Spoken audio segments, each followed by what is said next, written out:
Good evening. Good evening, everyone.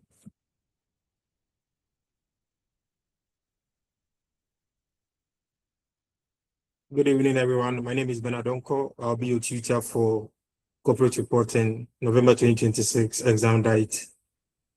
Good evening. Can I see some reactions to let me know you are around? I know it's a bit of a challenge. 7 p.m. Most people in Accra are commuting from work home, and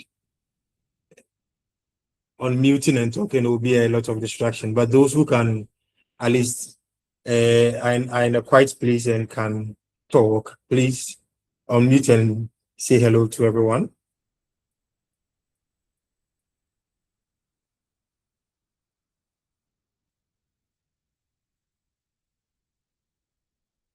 Corporate reporting is supposed to be interactive, so it's not going to feel like a sermon. So you would have to, one way or the other, unmute and let me hear from you. Okay.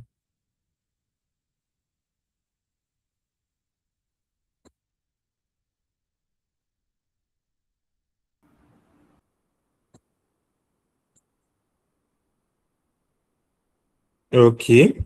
If you decided not to talk, let me continue. It's Good evening, a bit, sir. good evening. It will feel like a bit of a sermon, but I'm okay. I'm used to it, so don't worry. It's supposed to be a live class. When I'm talking and you don't understand, please interject. That's the benefit of the live section. For all these Yes, courses that I'm about to teach, there is pre-recorded video, right? So the benefit of joining is to have a healthy academic interactions. Okay. I thank you, Kumar, for that. Yeah, you saved me. I would have just been on the call all by myself. The coverage reporting paper 3.1, looking at the last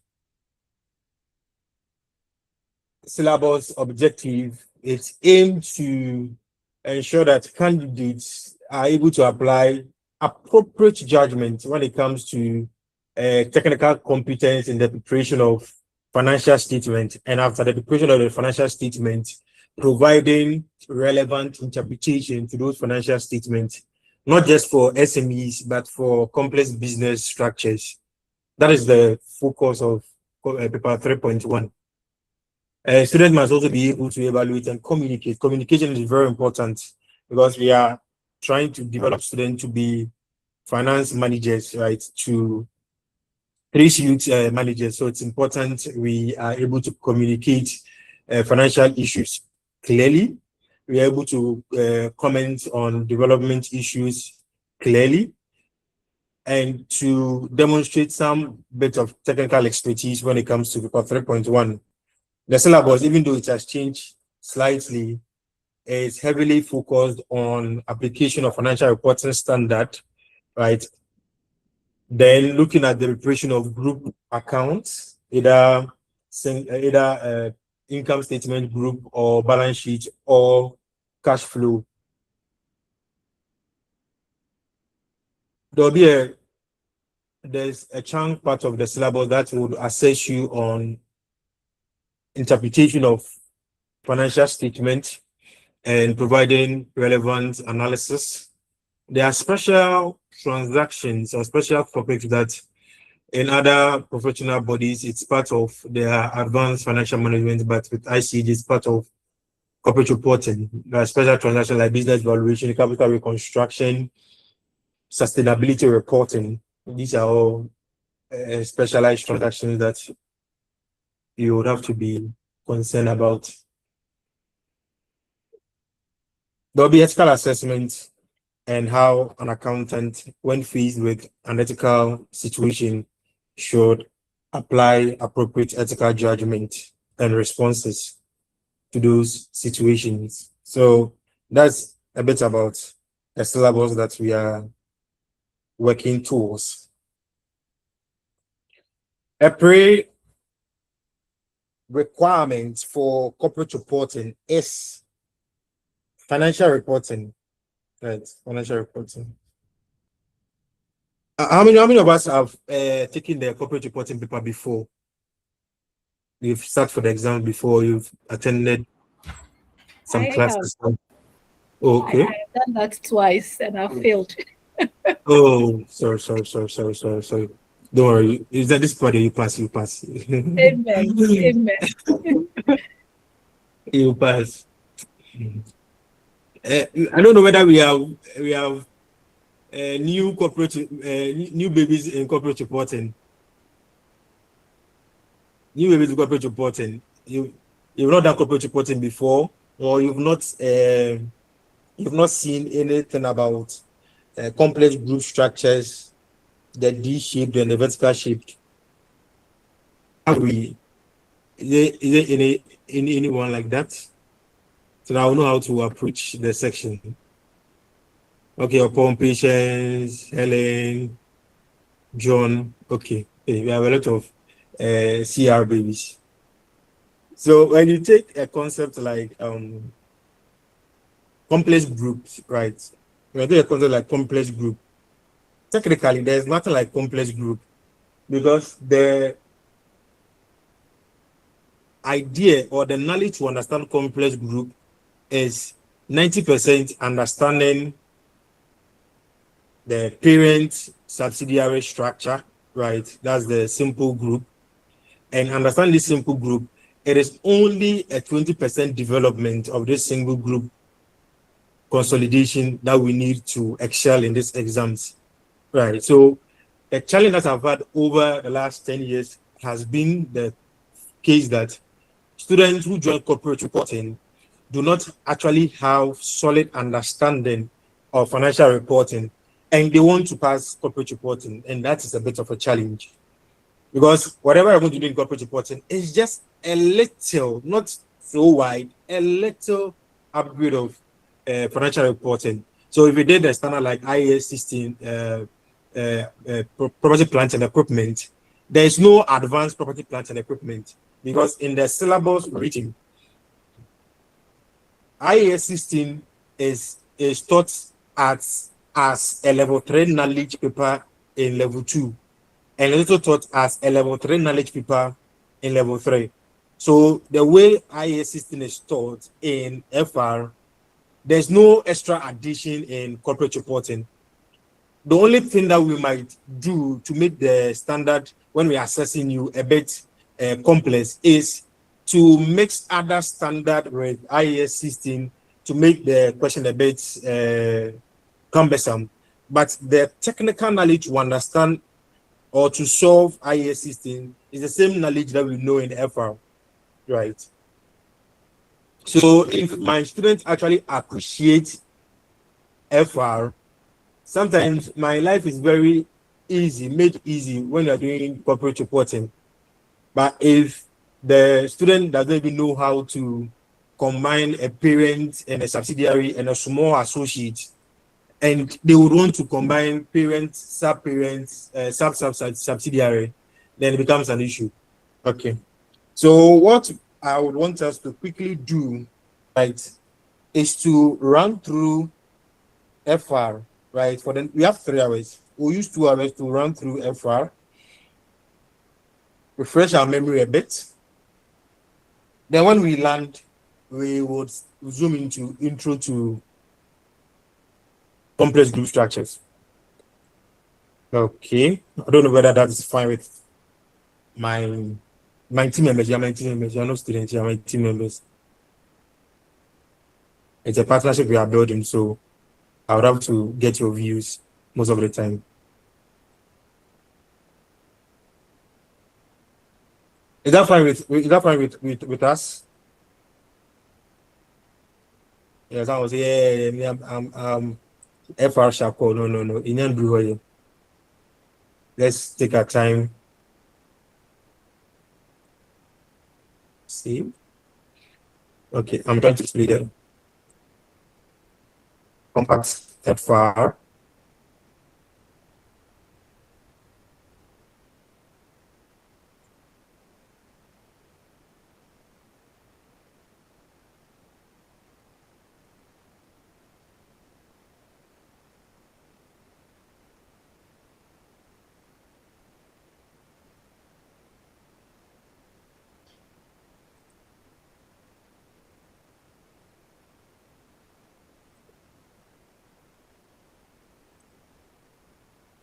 Okay.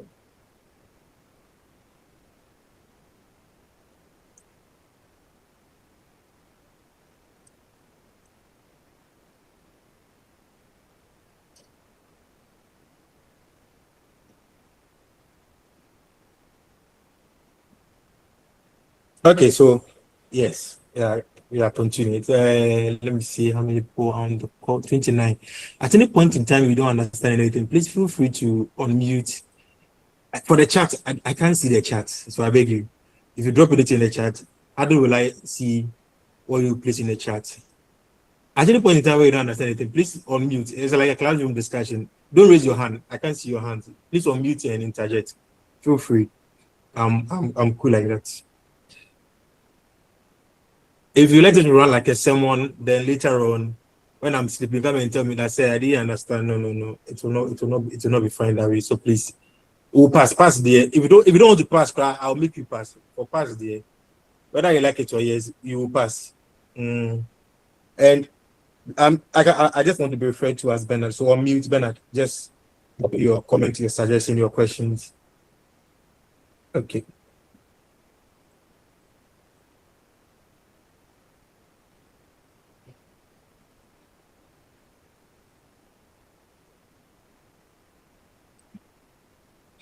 Okay, so we'll start with impairment of assets, right? IAS 36.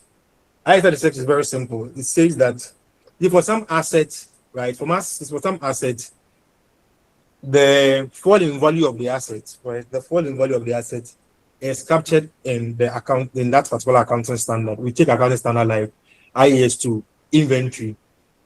Inventory has inherently gotten some form of impairment valuation. So it said inventory will be valued at the lower of cost and the net realizable value.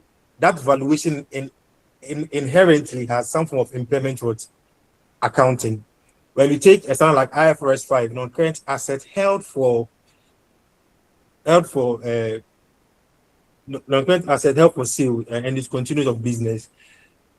When you are measuring a non-current asset that you are going to hold for sale, right, you would have to compare the current value of that asset against the fair value cost of the asset. That valuation inherently has some form of impairment.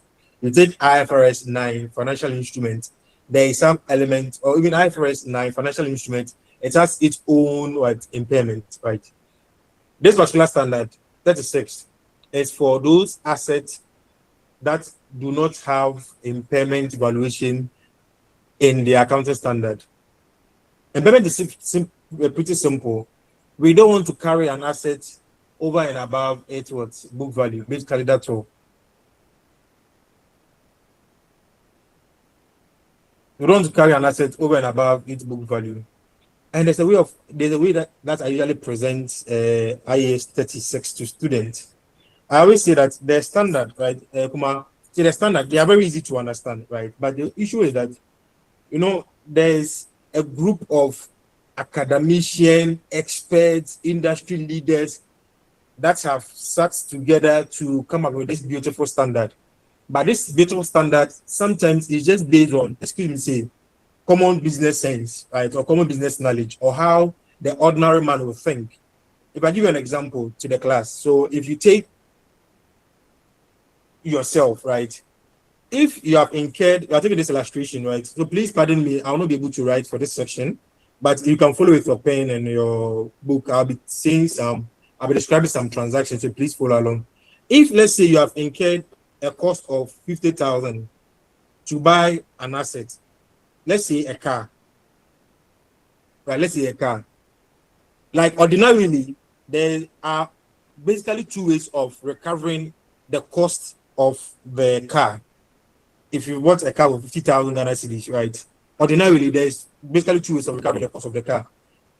You can recover the cost of the car by using the car, right? So by using, and you can also recover the cost of the car through what? Yes, who can help me? Please unmute and let's have the interaction. Let's have the interaction.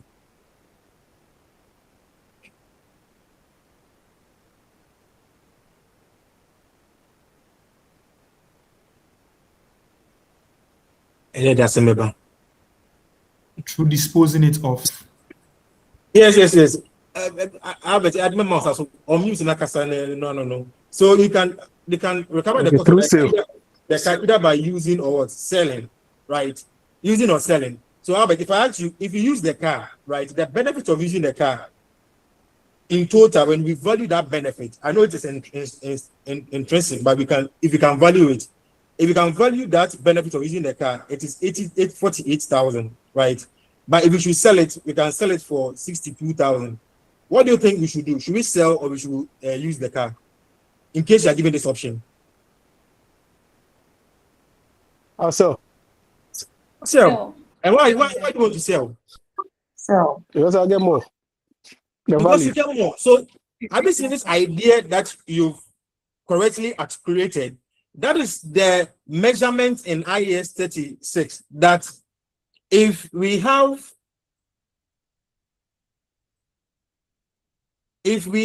an asset, right, there are two ways of recovering the cost of the asset, right? There are two ways of recovering the cost of the asset. Let me get my pen.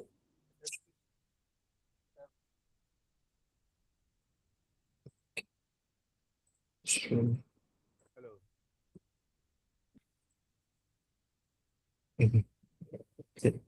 So there are two ways of recovering the assets. We can use it or we can what? We can sell it, right? But I asked, which one are we going to choose? We'll choose the 62,000 because that is the higher. So in terms of recovering the cost of an asset, if we are faced with alternatives, the best that we can do is to choose the higher or the highest. So recoverable amount is simply the higher of the value in use and the fair less cost to sell. So when you compare the recoverable amount to an asset and its carrying value is higher than what you can recover, then we say the asset is what is impaired. Basically, that's all. It looks simple, but in terms of application, it's a bit, how to call it, interesting when we are applying impairment. So basically, that's how impairment is supposed to be understood. And there's no way, so we shouldn't come to this class with the intention that we'll go and sit down and chew any of the standard. I'll try and make it as practical as possible. Let's go on. So basically, that's impairment. There's impairment when the carrying value of an asset is higher than the recoverable amount, right? And there can be some indication that an asset is impaired. Example, if you have a brand new phone and you have a cracked phone, obviously, which one do you think its value is lower when you want to recover? It's basically the cracked phone. So in an exam question, there can be indication, there can be circumstance, there can be situation that will bring our minds to the fact that the asset in question is likely impaired. What do you think in normal business, normal common sense business or layman business, what do you think can result in an asset losing its value? It can be tech advancement. You can hold a brand new iPhone, but that iPhone is, let's say, iPhone 6 Plus, right? Even though it's brand new, its value is depreciated because of tech advancement. It can be because of damage. The phone is broken. So these are circumstances that there was one ICAG question. They wanted to describe impairment. They said a forklift drove into the plant. The forklift had driven into a plant or a generator. Obviously, that generator, the value will drop. So this is something that you should probably look out for when you are attempting some of these questions, because the question can be a lot voluminous in terms of paragraph, but you just have to quickly pick salient points from paragraphs.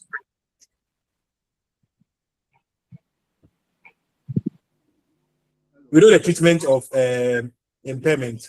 Once the asset is impaired, we write the asset down to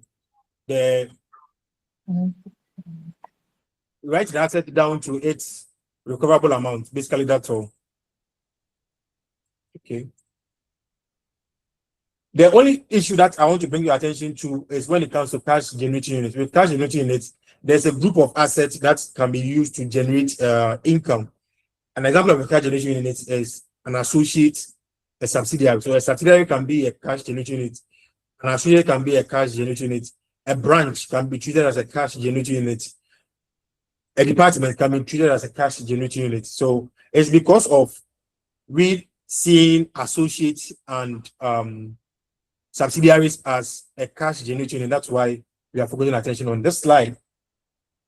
So once there is a cash generating unit and there's impairment, what we want to do, the only thing that I want you to probably pay attention to is how we allocate the impairment loss for a cash generating unit.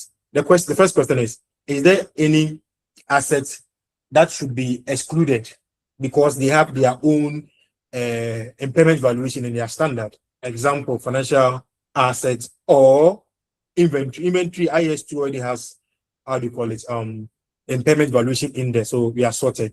So if there's such an asset, we'll have to take the asset out. Its own standard is enough to determine its carrying value. Then the second point is exclude any asset that the examiner has stated based on the plenty paragraph that the asset is not impaired. That's all. The next one is once we're able to do point 1.2, it will be left with the asset that we need to charge impairment loss against. The impairment loss is first charged against any asset that is damaged or worthless or has no market value. So in the question, if the examiner describes the situation and tells you that there is inventory in it, inventory should be taken out because IAS to value it. It tells you that there's particular plant, is the examiner states that plant, tells you that that plant, its recoverable amount is equal to its carrying value. They're just trying to tell you that the asset is not impaired. That's the meaning. You have to exclude those assets. Now we focus on those assets that we're going to charge impairment loss against. If in the description, the examiner is able to tell us that the asset is damaged or it's worthless, that means first impairment charge should be go against that asset. The next is we have to allocate impairment loss against what goodwill. If there's any goodwill, not if there's intangible asset. So let's be careful. If there's goodwill, not any intangible asset, just goodwill. Then once we are done with 1, 2, 3, 4, the remaining assets will just prorate the remaining impairment loss on their current value. It is because of this point 4. That is why when we acquire a subsidiary and there is impairment, the first impairment is charged against those who know goodwill, right? It's because of this allocation. All right, so reversal of impairment. Usually we don't want to reverse what impairment, right? And even if we reverse impairment, we don't want the reversal amount to be more than the carrying value of the asset if impairments have not occurred. Basically, that's it. The income taxes is a bit confusing, but very easy. It shouldn't be for us. The simple objective is taxation is determined by the Income Tax Act 896. It is not the IFRS that will teach us how to determine taxation. No. The only thing that the IFRS is trying to do is to manage what's timing difference, right? Basically, that's all. Because when you take the 10th schedule of the Income Tax Act, when you are doing capital allowances, right? The way the Income Tax Act treats depreciation of assets might be different from the way we treat depreciation of assets. And depreciation of assets is just the consumption of an asset, right? So in Act 896, it has five classes of assets, right? And the way it gives capital allowance is 40% for class 1, 30% for class 2, 20% for class 3, then 10% for class 4, then class 5 is useful lives. The class 1 to 3 is reducing balance. That's how 896 Act 896, Income Tax Act 896 treats current income tax. But the only thing that IAS 12 is trying to look at is if the tax says that an asset, right? Let's say a building. Building will be building is how do you call it? Properties, immovable property, and at 896 we'll treat it as class 4, 10% straight line. 10% straight line means that the asset will last for how many years? Yes, who can help us?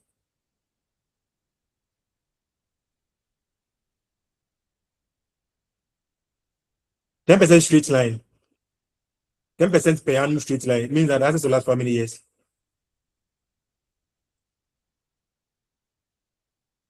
Okay, it means that assets will last for it means that assets will last for 10 years, right? 10 years, yes, sir. 10 years. But how many of us who construct a building and say that the building will last for 10 years? None. right? So you realize that in most financial statements, we try as much as possible to carry an asset over 10 years. So we can look at assets carrying an asset for 50 years. So in the books of the GRE, they will carry the building for just 10 years, whereas we will be carrying the assets for 50 years. You realize that the depreciation of the building will be on 50 years basis, whereas the tax depreciation will be on 10 years basis. So at any point in time, your chargeable income per accounting standard and your chargeable income per tax standard, there will be variation. IAS 12 is just trying to bring that difference. So in periods where the GRE was supposed to tax small, but they give you more capital allowance, some of the taxes put in deferred taxation, right? So that in periods where there are no taxes, those deferred taxes are what are amortized. That's the intrinsic idea of IAS 12. Basically, that's it. Yes, I've already told you about the difference. So there's a difference between how we will do accounting treatment and how tax will do tax treatment. There are some of the two timing differences that are temporal or they'll correct in the future. Example, when you take the okay. Please, I hope you have I hope we have calculators, one, our pens, two, and our books before us. Let me know, because I'm just trying to move at lightning speed. So you have to help me help you. Pass the you pass. You don't need to pass. I'll come in your dream and I'll teach you CR in your dream. So pass the you pass.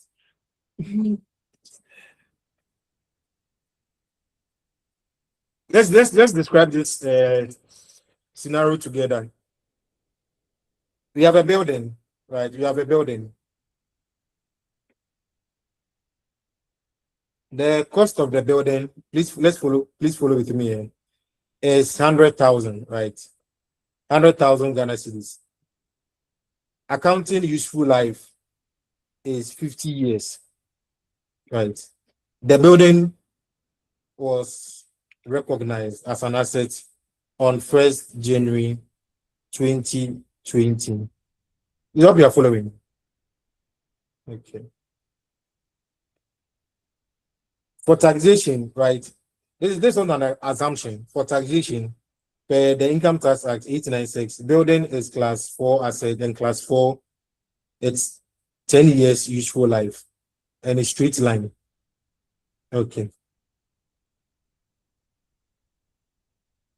So if we are supposed to recognize this asset, right, on 1st January 2020, right, we will have a building at a cost of how much? Yes, who can retrace the figure for me? 100,000. 100,000. What will be the per annum depreciation? Per annum accounting depreciation?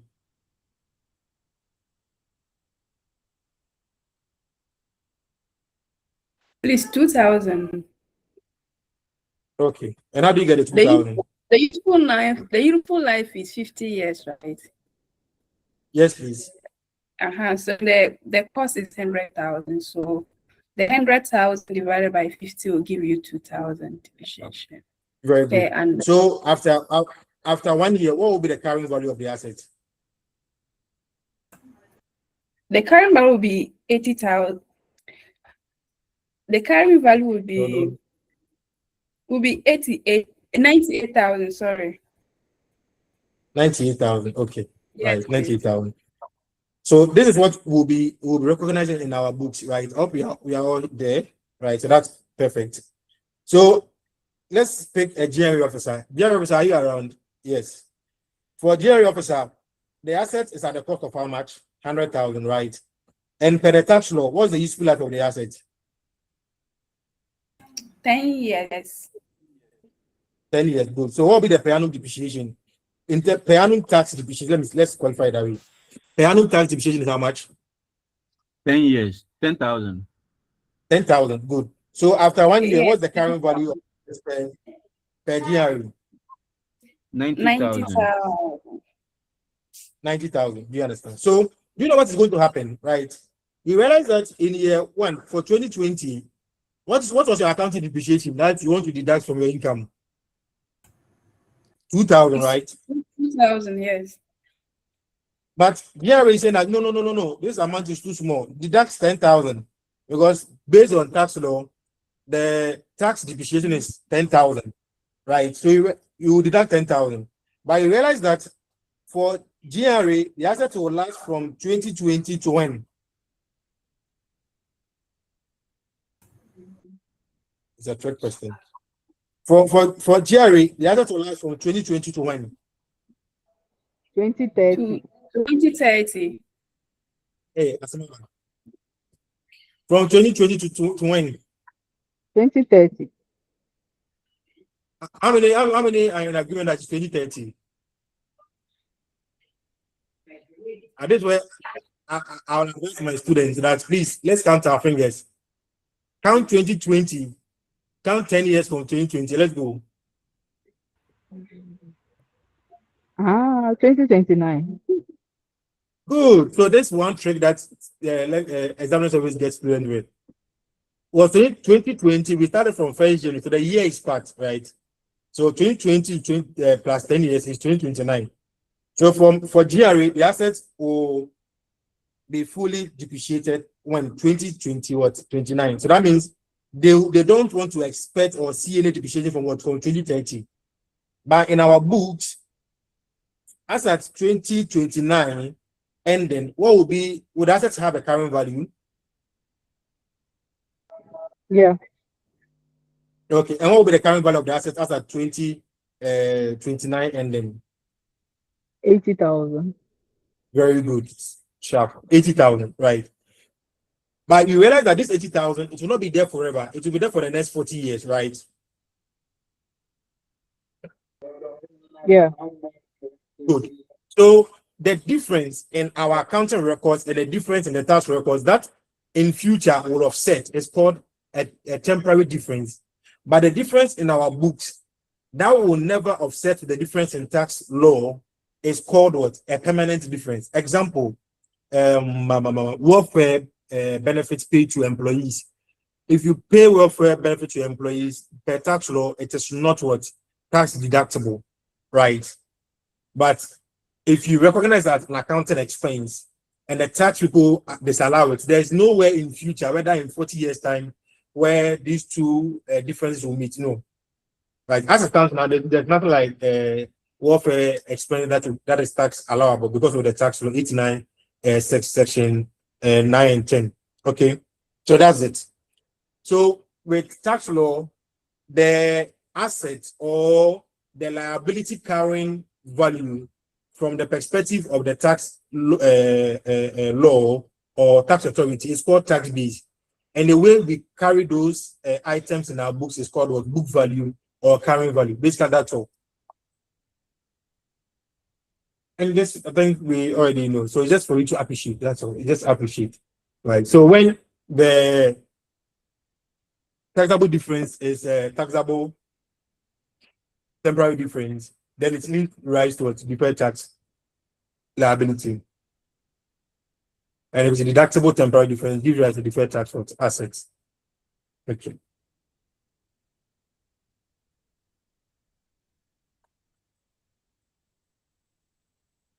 Okay, so I think we are familiar with this. When you are determining a deferred tax, you have to first determine the tax base, determine your current value at the point of the valuation. Then you find the difference and you compare whether the difference is a deductible temporary difference or a taxable temporary difference. Then you apply the general tax rate to get what? The deferred tax liability or deferred tax assets. The thing about this is because most of the time we struggle with the local tax. That's why it looks as if IAS 12 is challenging, but no, it's not. Okay.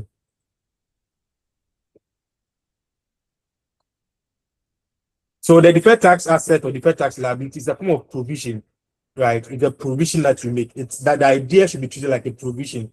So at any point in time, if it's an asset, right? If it's an asset and it falls in value, fall in value of an asset means that what, like, conjecture framework, fall in value of an asset, you credit the asset and you do what? You debit P&L. Increase in value of an asset, you debit the asset, then you credit P&L. Basically, that's all. If it's a deferred tax liability and it falls in value, what would you do? Fall in value of a liability is like an income. So you debit the liability account, then you credit income, P&L. Increase in value of a liability, right? It's like an expense when you create a financial framework. So you would, yes, so you would credit the liability and you debit P&L. But the changes or the movement in deferred tax liability in the P&L is part of the income tax for the year, right? It's part of the income tax for the year.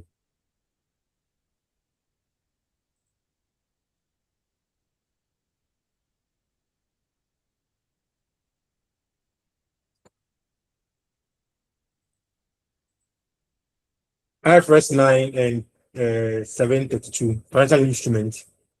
Challenge the financial instrument is it's now that Ghanaian youth are interested in investment. They are buying Casapreco shares and Zim shares, which is so impressive. So at least they understand financial instruments a bit. They understand shares. They understand bonds. So with this previously, it used to be difficult to teach IFRS 9, but with this current advancement and development, it shouldn't be difficult for us. Financial instrument is just what a contract, basically. Contract gives rise to financial assets on one side and financial liability or equity instrument on the other side. Basically, that's all. Depending on, so it's just a simple agreement, but depending on where you stand, whether you are the issuer, right, whether you are the issuer or the holder, it can either be a liability or an asset. Basically, that's all. The simple contract like cash. We shall start with the constitutional framework, but don't worry, because of time, we'll do that. Made our plan. Let's see. Okay.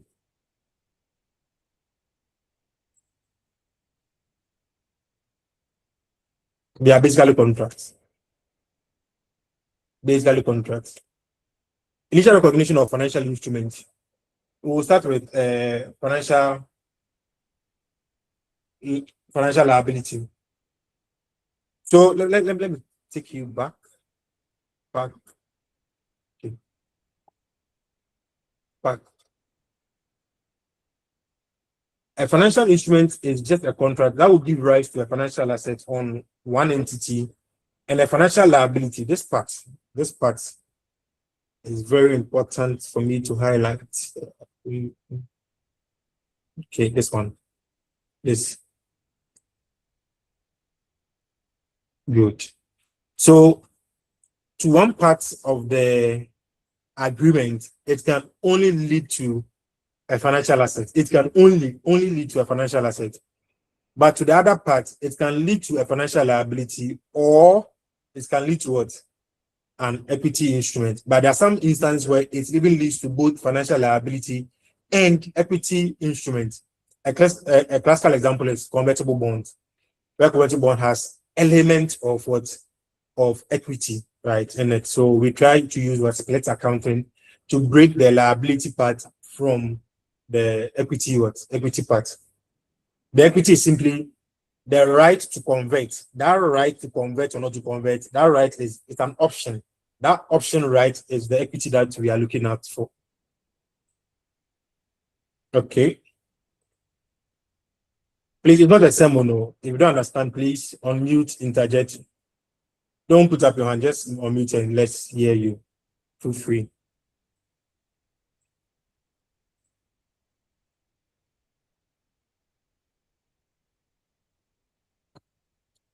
So for financial assets, there are three types of financial assets. Basically, three types of financial assets. Let me see whether I have my table. I used to have a table. No, don't see my table. Okay.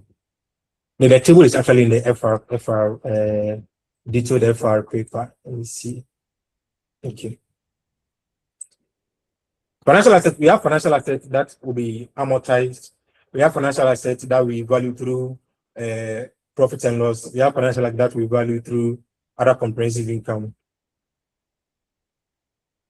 I think we are familiar with this. For financial assets through other comprehensive income, the entity will have to do to elect to treat all fair value increase and decrease through the other comprehensive income. Then we have those ones that the changes passes through P&L. This is the part where I would want you to focus your attention on. I don't know whether you've ever seen this before. The main two ways of accounting for financial assets, we have these two, right? At amortized cost and fair value through other comprehensive income. At amortized cost, right, you can only amortize when you meet two conditions, right? When based on the contract, there's going to be cash flow, right? There's going to be cash flow. So you have the cash flow to be able to do amortization, right? And when there is the right that you will be able to redeem your interest in the issuer, then we can amortize. Example of a similar financial asset that we can amortize is when a company issues a bond and you subscribe to the bond. Because bond is a liability to the company, but you, the one holding the bond instrument, it's an asset and it will be redeemable in the future date, right? You can do amortization, or you can elect to treat the financial assets increases and decreases in fair value through other comprehensive income. But once you decide to use the fair value through P&L, right? Once you decide to use fair value through P&L, it's an irrevocable election, right? So even though there are three, one is not usual. Once you decide to use it, you cannot reverse it to either fair value through other comprehensive income or through amortized cost. You cannot. Right, so that is for your attention. I don't know who is on the call that is a bit confused with P&L and OCI. If you are, please let me know so that we can give you a bit of clarity. So it's an assumption that you know P&L and you know other comprehensive. Please come again. Can you go over it for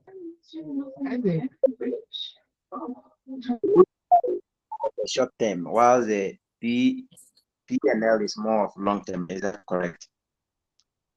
No. That's not it. For P&L, we say it is distributable, right? It is distributable. Whereas OCI is non-distributable. It is earning, but it's non-distributable. Let me give you a classical example. When you start with when you start with your profit and loss account, right? You start with revenue. Please do understand. Hope you're all following. Yeah. Okay. Then you continue with your cost of sales, right? You deduct cost of sales to get your gross profit. Is that the case? Yeah. Then you can deduct administrative expenses and selling and distribution to get operating profit, right? Then from operating profit, you can deduct finance costs to get profit before taxation and amortization. Then once you deduct your depreciation from your operating profit, you get profit before taxation. Then you tax it. Then you can get your net profit. Please, you understand? Yes, net please. Profit is earnings or net earnings from normal course of business. So if you are supposed to, let's say, pay dividend, you can pay dividend through your net earnings or your net profit, because it is economic activity that has happened in a year, so you can pay dividend on it. Whereas other comprehensive income are also income, but they are not distributable. They are not distributable. If you have a building that you are using for operation, and that building's value has increased to, let's say 10,000. That 10,000 cannot be distributed to the shareholders, because for you to distribute that 10,000, you would have to first stop the business, vacate the business, the property, then put out the building for sale. So it should be realizable. Then sell that office building, get the 10,000, then pay it off to the shareholders. So realize that even though the value of the building that you are using for operation has increased in value, that value cannot be given to shareholders as earning, because it's not coming from normal business or operation. So those earnings or those items or elements after the net profit is what we term as what other comprehensive income. One example is revaluation surplus from non-current assets from IAS system is one classical example, right? Another example is fair value adjustment coming from IAS 19.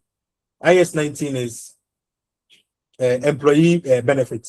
So if there's any long-term employee benefit, right, where we are using the accrual method, and because of that, there's some accrual gains, actuarial gains, right, or actuarial loss that is going to be passed through other comprehensive income. We place it under after the net profit. So those elements or those lines after the net profit is what we term as what other comprehensive income. So it will be part of the statement of profit and loss and other comprehensive income umbrella, but it falls under the net profit. I don't know whether you appreciate this.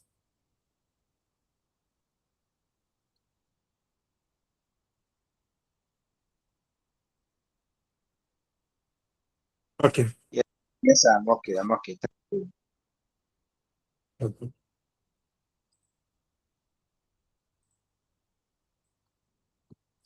All right.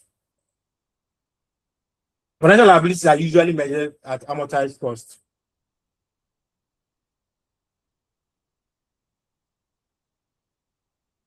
When I mention financial instrument, there's a general rule, right? Financial instruments are measured at fair value plus or minus what transaction cost. If it is a financial asset, it is fair value plus transaction cost. If it's a financial liability, it is fair value minus what the transaction cost. Because with financial liability, you get the cash less what the cost of what raising the cash. Okay. These are some of the few characteristics of some instruments that fall under financial instruments. So bond is one, equity instrument is two, right? So bond is just a normal loan contract or loan instrument, and it has a face value, right? When you issue bond, it has a face value on the certificate. It's just like any exam certificate. On a certificate, it has what a value on it. That value on it is called face value or nominal value or par value. So three-way nomenclature. So anyone can be used in the question for you. And it carries what? It carries an interest rate, right? And the interest rates are usually quoted on the value on the face of the bond. Irrespective of how much it's exchanged for, the coupon is always on the what nominal value. So if the value that we have written on the face of the certificate is, let's say, 10,000 Ghana cedis, and even if it was exchanged for 8,000, for coupon computation, we'll use the what face value. Let me repeat it again. For coupon computation, it is always on the face value, the par value, or the nominal value of the bond, irrespective of how much the bond was exchanged for. Right. So the one who issues the bond is issuing the bond paper in exchange for what monies from people who are subscribing to the bond. So we have the bond issuer and the bond holder. The issuer is the one borrowing, asking for money, and the one subscribing is the one giving the money. So it's the investor. Okay. So the bonds can be issued at a discount, at par, or at premium. But hardly will you see a bond being issued at premium. Premium means that the bond has a face value, but the one asking for the loan, right, gives you a paper worth, let's say, 10,000. But in return, you give the person, or you buy that 10,000 for what? 11,000. Hardly will you see even SpaceX will not issue a bond at a premium. Then bonds will carry maturity period, right? So for it's a loan, so definitely the maturity period is simply the time horizon or the tenor of the bond. So the time where you would have to go and take your money back and return the certificate to the issuer. That's all. So the process of reclaiming your money as redemption of bond. The bond can be redeemed either at par, at premium, or at a discount. But you can also have a bond be redeemed at premium. But hardly would you see a bond be redeemed at a discount. Then when the bonds are issued at a discount, the fair value will be the face value minus the discount. If it is issued at a premium, the fair value will be the face value plus the premium. That's all. This is an assumed knowledge. So if you are not clear, please feel free to interject. We are doing this for 2 hours. We'll take a 5 minutes break and continue. But we are not now. We'll take a 5 minutes break after 30 minutes and continue. There's effective rates on the bond. So let me see. Okay, let me see whether I have any question. So in this example, on 1st January 20X1, James issued a loan note with 50,000 nominal value. It was issued at a discount of 16% of the nominal value. The cost of issues were $2,000. Interest of 5% of the nominal value is payable annually in arrears. The bond must be redeemed on 1st January 20X6. That's after 5 years at a premium of $4,611. The effective rate of interest is 12% per annum required. How will this be reported in the financial statement of James over the period of redemption? I don't know whether we are a bit familiar with financial instruments. Felix, now.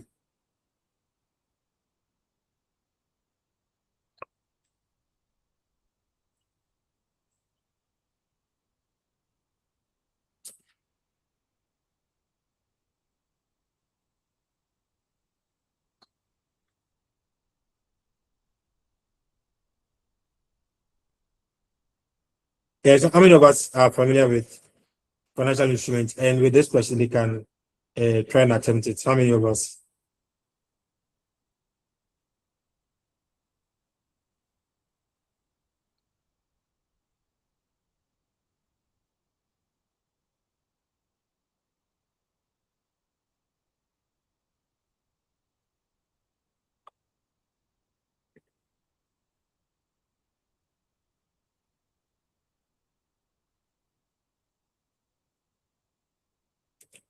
Yes.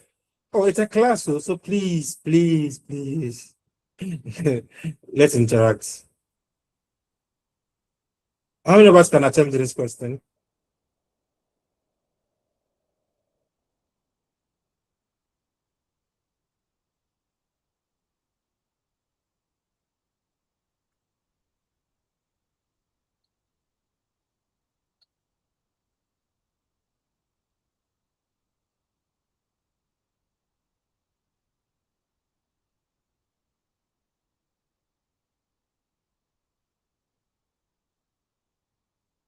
Okay, let's go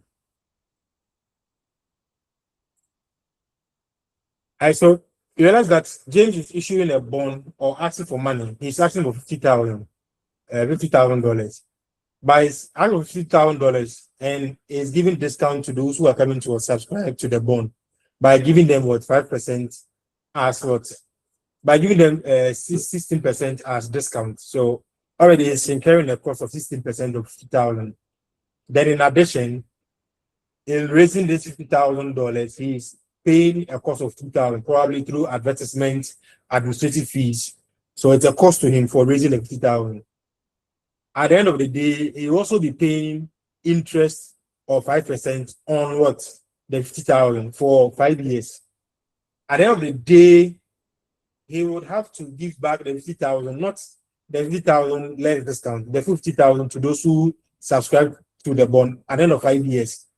In addition to that $50,000, he also have to pay $4,611 as redemption or premium on redemption.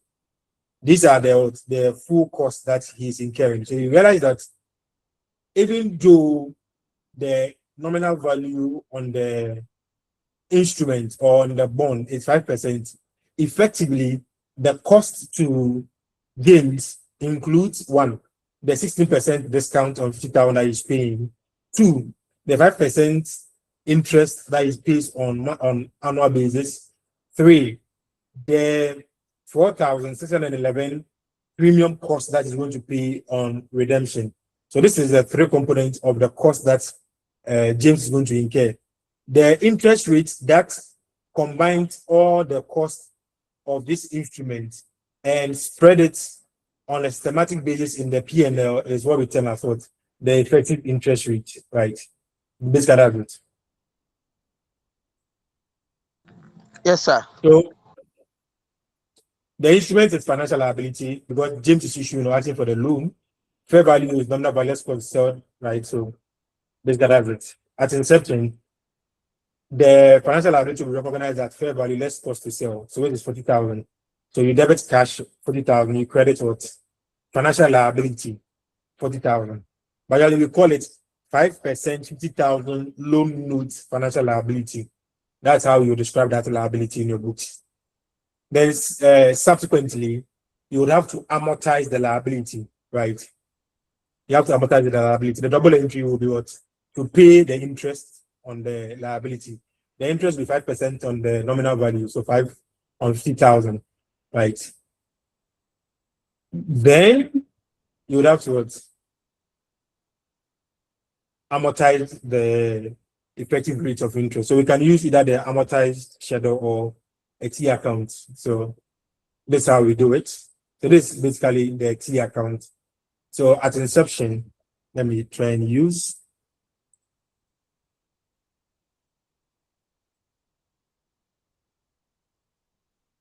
Okay, so this is a schedule. So this is a schedule, right? So at inception, this is a liability account. So all let me first. Go. It's a liability account. So all debit, right? All debits are negative, right? It will be negative, whereas all credits will be what? Positive, because it's a liability account. So it's assumed that it will have how do you call it? It's a liability account, so it's assumed that credit entries will be positive and debit entries will be what? To be negative. So this kind of, so when we recognize the liability at inception, we would have what? Debited bank because cash is coming in, then we'll credit the liability, right? Then when we pay off the 5% interest, right, cash is going out. So we credit cash, then we debit the liability account. Finance cost is at 12%. So what do? We debit the liability account. We credit the liability account, then we debit P&L. So this one is going to P&L, right? Then this one is going to our cash book, right? This one is a liability, so it's going into what? Our balance sheet. Right, so this one is going to our balance sheet. Okay. So this is closing book value. So this one is a closing book value. The closing book value becomes what? Opening book value. Next year to 20X2, we will pay the interest, we charge finance cost. Finance cost is charged on the what? On the net balance, depending on when the cash is being paid. So if this coupon is paid in advance, let's check from the question. From the question, it was paid in arrears, but I just want you to see it in the question.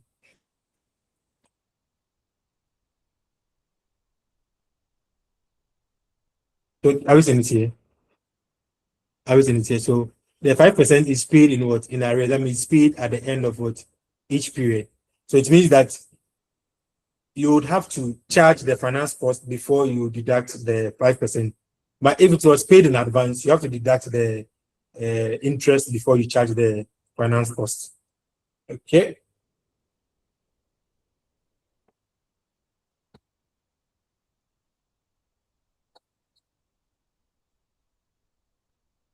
Okay.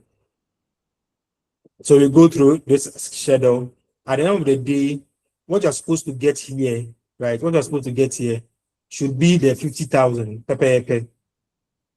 But it should be the 50,000. But because we'll be redeeming at what? At a premium, it should be the 50,000 plus the what? The premium.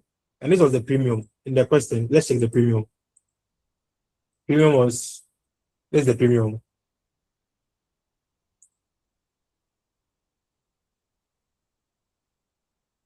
Okay. Sorry for the delay. So this is the premium.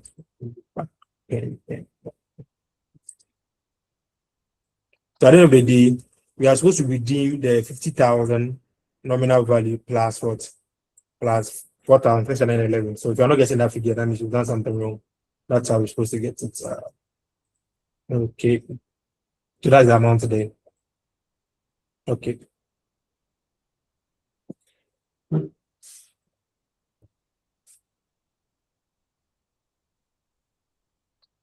So this for explaining it further. This one makes it clearer with the T account. It makes it clearer. So I think we've gotten it. We can move on and calculate this.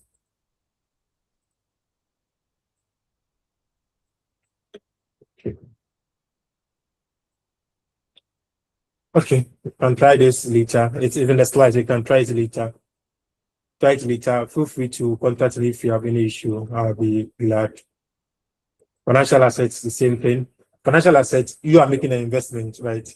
And the reason why I'm teaching this is because it fits perfectly well into our group account. Okay.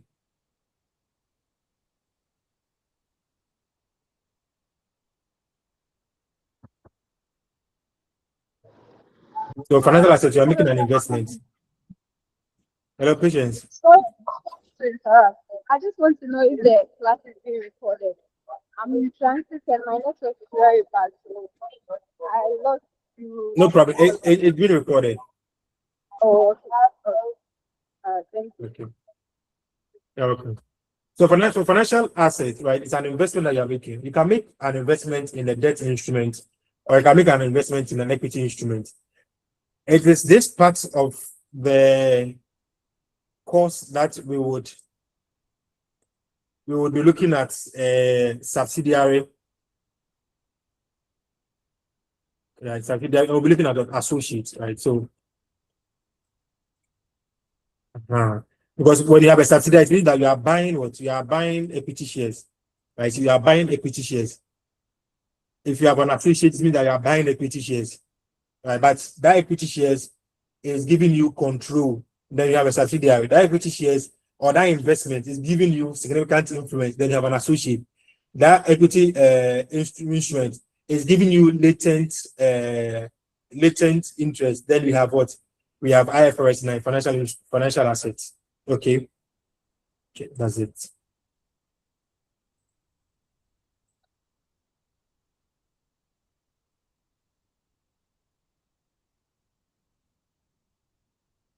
For financial asset and debt instrument, for this part, right? For this part, this way we will use the amortized version. But for usually for the equity instrument, we hold it as fair value through other comprehensive income. Right. And let me just explain it quickly so that we get the understanding and move on. We don't have to look at the solution. I'll just use test. Okay. I'll use text boss.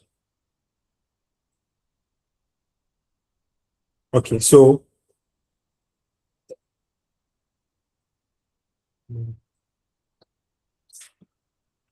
when you issue shares, right? When you issue shares, right? When you issue shares, it will be subscribed by shareholders. Okay. So when the company issues shares, it will be subscribed by shareholders. I hope you're all following, right?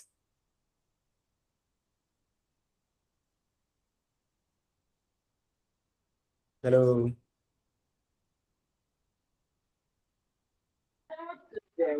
Hello. Yes. Yes. It will be subscribed by shareholders, right? So with a shareholder, it's a form of what? An asset, because it's an equity instrument. That shareholding can just be a normal shareholding. So if you hold MTN shares, it can just be a normal shareholding. So we can recognize that shareholding as a latent financial asset. But if that shareholding becomes significant, right, or it gives you control, then the accounting for that shareholding will move from IFRS 9 to IFRS 3 and 10. Because if that investment or shareholding is giving you control, then we are now looking at what business combination and consolidated financial statement. So this part is very important. If you are holding financial assets in a debt instrument, you only go ahead and amortize. For that one, it doesn't give us any, how to call it, control or significant influence. It's just debt, so you don't have control or significant influence. Right, so that's something that you have to pay critical attention to. So when you're looking at group account, it's simply investments that are cross certain threshold, and as such, it is triggering some accounting standard to be applicable. Okay.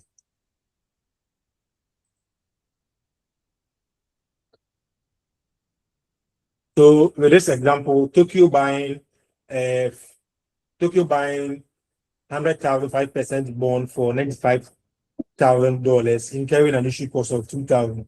Interest is received in arrears. The bond will be redeemed at a premium of 5,960 over a nominal value on 31st December 2023.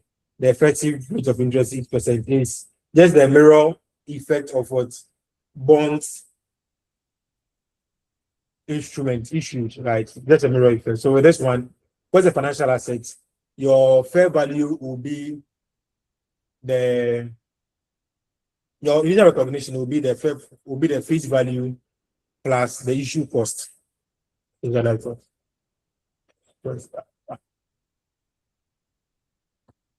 right? So your fair value is the face value plus the issue cost or transaction cost. Right? So the fair value, that's why note that the fair value, because it was bought at a discount, you didn't pay the 10,000, the 100,000. Fair value per IFRS 13 is actually looking at the amount of money that left your hands, not what was on the product. So even though it was 100,000, you actually paid for just 95,000. So that's the fair value. And this is coming from IFRS 13, fair value measurements. Okay. After recognizing the financial assets, what do you do? We amortize. What's the financial asset and liability? So you go ahead and do the amortization, Mr. Latto.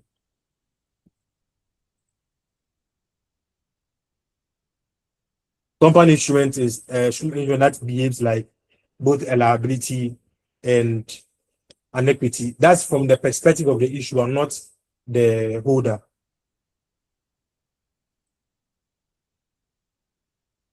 So for accounting, we use debt accounting to break it into two. I think we've seen some of this treatment before. We have to take the nominal value of the company instrument, then we'll determine the liability component. The liability component is the present value of any cash flow from the company instrument discounted at the market rate. Basically, that's all. You get this liability value, you deduct from the nominal value, then what remains is the equity value. So equity value is a residual of the liability value determination. Right, so that's it. So Kush issued 3%, 200,000 2-year convertible bonds at par. The idea of that convertible bond, anytime we have options, right? When you do financial management, if you have option in the contract, that option has value, and that option is equity. The effective rate of interest in the insurance is 8%. So if it was not a convertible bond, it would have carried 8%. But because it's convertible, it's carrying 3%. The duration or the maturity period is there. You can get the cash flows from the convertible bond, discount at 8%. That present value is the value of the liability. Take it out of the 200,000 and you get the equity value. So that's it. So the year one, we're paying 6,000 cash flow. discounted at 8%. Year 2, we're paying 6,000, discounted at 8%, giving us 0.85.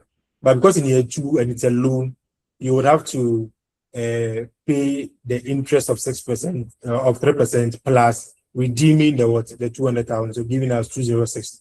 That's why we have this 206 here. That's why we have this 206 here, right? When you multiply this 0.926 by the 6,000 and then 0.857 by the 206,000, you get these values. When we sum this value up, what we get here is the value of the debt instrument or the liability component of this 200,000 convertible bond. When we take it out of the 200,000, what remains is the value of the option, right? That equity option, the right to convert to equity instrument, it's valued at 17,902. So you have to separate the two, right? So you would have to credit liability with 182,000, then you credit other components of equity with 17,000, right? Then you debit cash because you are issuing a convertible bond. You are getting cash or money through your bank. You debit cash. But for the perspective of the holder, they don't do split accounting. From the perspective of the issuer, they do the split accounting. So when we go back and step back to look at the question, you see that Graham issued, so it's from the perspective of the issuer that we do the split accounting. But for the holder, you will see it as financial liability, not splitting. No. Yes, one. So this is the entry, right? So you debit cash of one, then you credit financial liability with the liability component, and you credit equity with what? For the equity component, we don't do any subsequent remeasurement. But for the liability, we amortize, just like we know how to amortize financial liability. So that's it.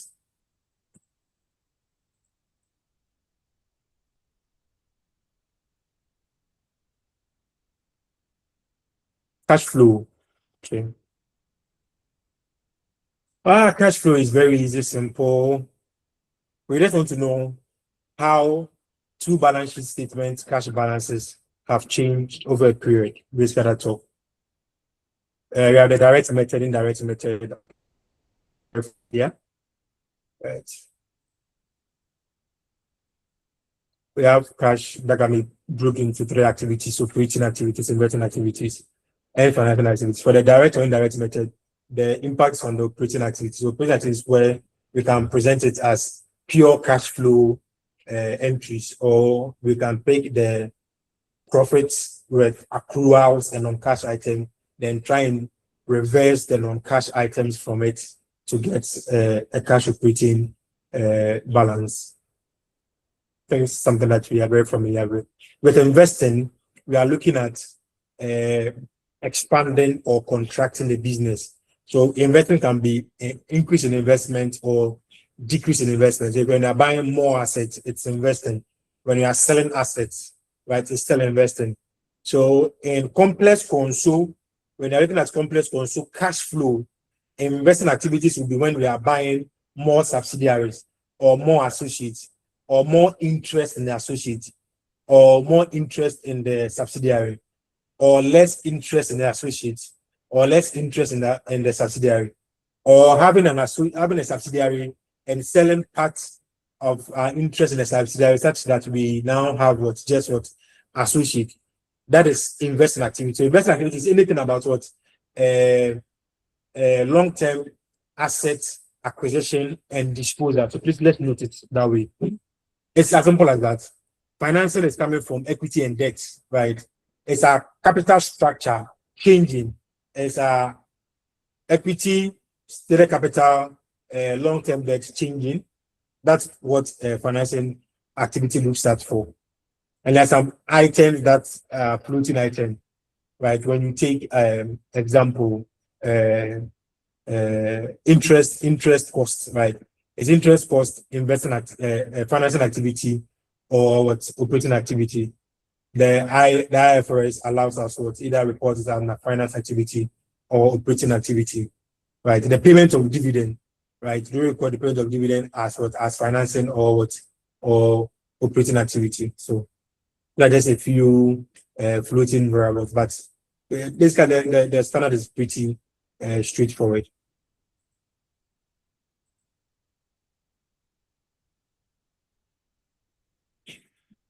So cash flows from interest or dividend paid can be either operating, investing, or financial activity.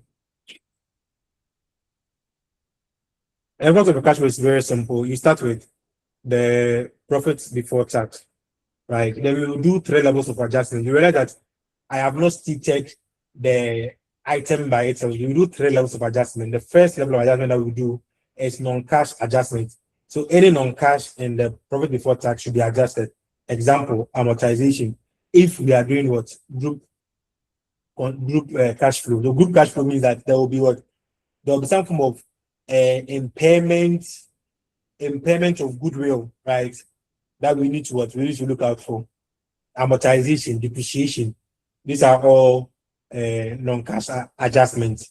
Then the second level of adjustment that we will do is the reclassification. Reclassification means that the item might be what? Might be a cash item, but it does not belong to the heading operating activity. So we have to move it out of what? Operating activity to its right heading. So for example, investment income, right? If we have any long-term financial instrument investment, we just finished with IFRS 9 financial instruments. So if there is any income, right, under the old government, you're not paying interest on bond. And the new government, they are paying interest on bond. So if you are getting those interest on bond, you might have recorded it as the credit to your P&L and debit to your financial assets. So that debit sits in your operating activity, but it should be under what? Your investment activity. So we do that reclass to its appropriate heading. Then we do the last form of adjustment, which is working capital adjustment. So we look at changes.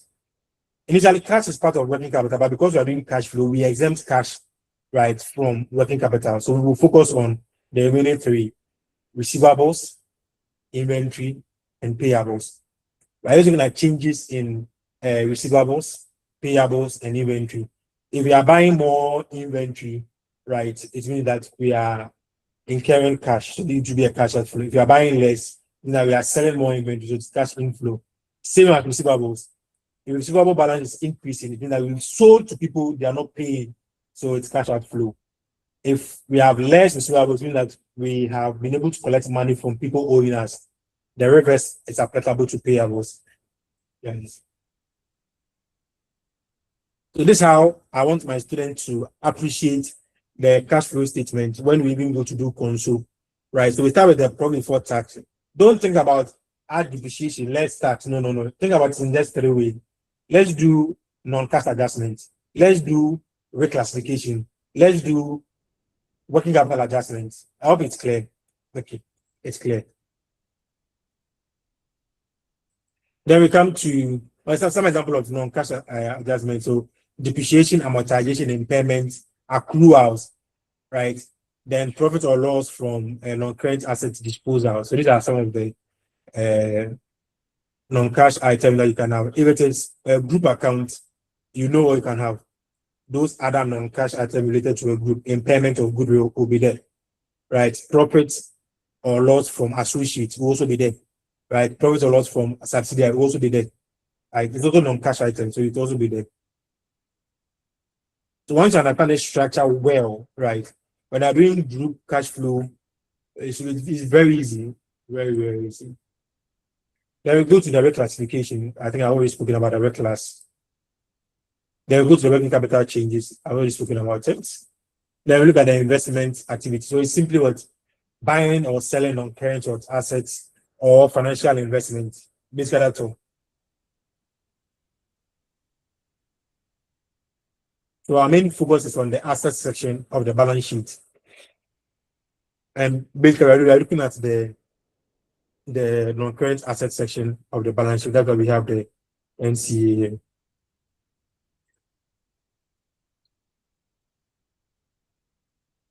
Note that dividend from investments is also what? It's also investment activity.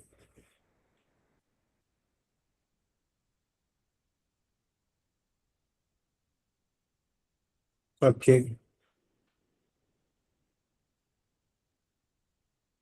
Then we look at financing activity, just basically capital structure changes.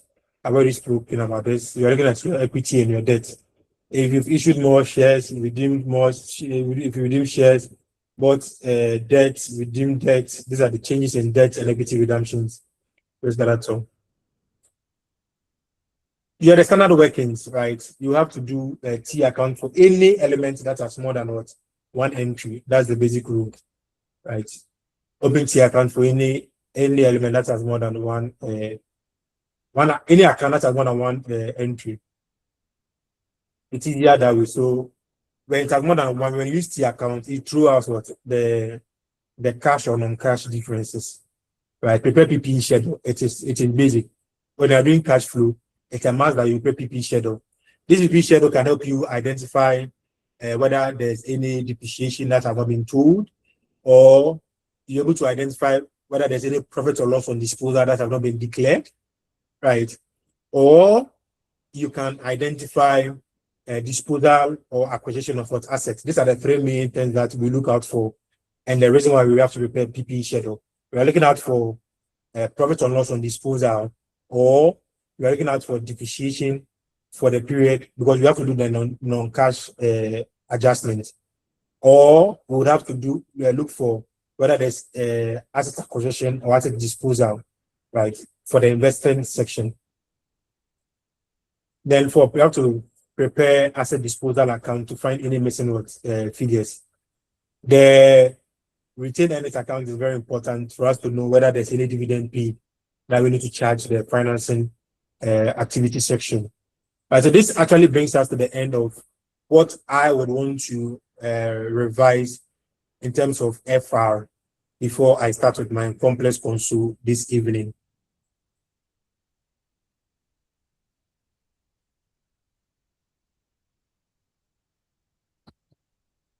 Okay, we'll take a break here. If you have questions, please.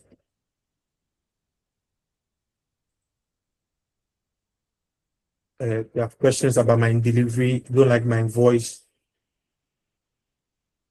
you don't like the color of the slide, please feel free.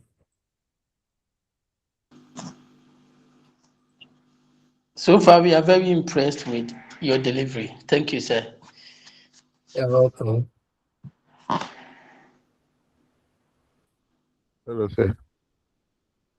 Yes. Yeah. So, I want to know if you'll be using the board to write in terms of you solving, or like that you use Excel, or like are you going to project the answers and explain? How are you going to? So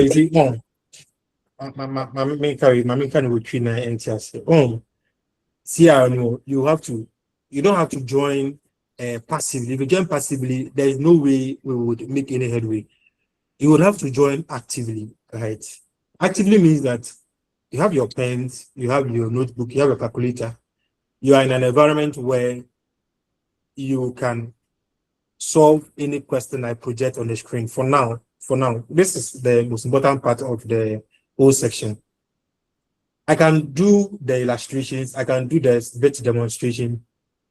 I will try the Excel bit, but what I want from all of us, right? We'll pass the exam, but let's do it this way. Get your pens, get your notebooks, get your calculators. Before we are getting to. I want you to scribble something. Take a screenshot based on the page. I just want to have an idea of what is going on in your jot. If it was in person, I'd have loved to walk around to see what the student actually writing. If you sit and just listen, the probability that you might retain less is very high. I'll try to use Excel, but I'm limited in terms of the screens and my slides. But I'll try my best. But that's what I want you to do for me. Right. So we actively engage in the class, and you ask questions when you're not clear. I said it in the opening section that I would wish to present the question, give guidance, then I'll see what students are writing in their books first. right? Before, if I have to use Excel, I would use Excel. I hope that's Oh, clear. okay, sir. Okay, sir. And also, Oh, no, my name is not so. My name is Bernard. Just feel free. okay, Bernard. Mhm. Also, when it gets to the financial instruments, try and take your time and take that aspect because I have a problem with that particular topic. So, hello. Hello. Yeah, so when you get to working, solving questions on that aspect, take time and explain to us so that I have a problem with that topic. Yeah, it's been a On long. financial instrument. Yeah. It's been a long. I did the FR, so So I'm just trying to say that with financial instruments, technically, I'm done with financial instruments. no, okay. Like I'm saying, Because as we start the consolidation, the questions we get some okay, questions. no consolidation there. I'll take my time. I'll take my time. Yeah, that is what I'm saying. Oh, no. So what I did, the quick one was just a quick overview of FR. Even though there are videos, so those who would want to quickly refresh the analogy in FR, please feel free. Okay. You can Thank join you. the FR class and have access to the lecture slides. But with what we've done, we've been able to cover a lot of ground. So thank Sure. you for pointing that to me. I'll try and take my time and slow down on those areas. Thank you, sir. Besides that, everything is fine. Okay, thank you. Thank you, sir.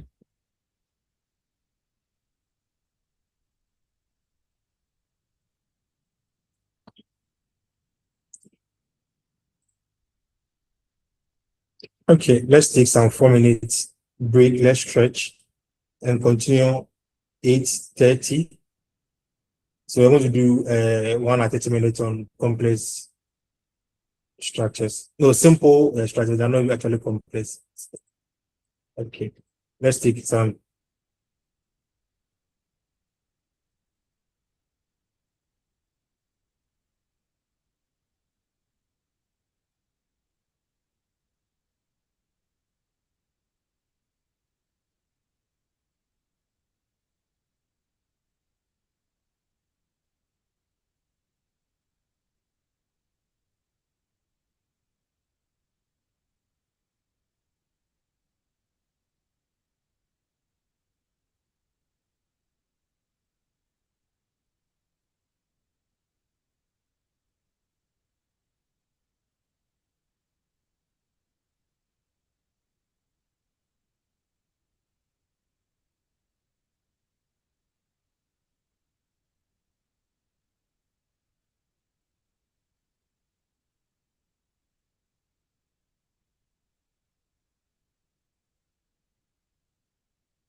Okay, we are back.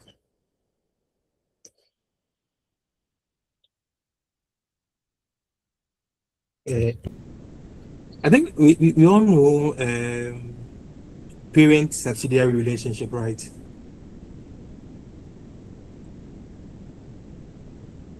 Or simple consolidation. We all know it, right? Okay, enough of the reactions in the air. Those who can talk, and I beg you, mute and let's have the interaction. Do you know when we start doing consolidation?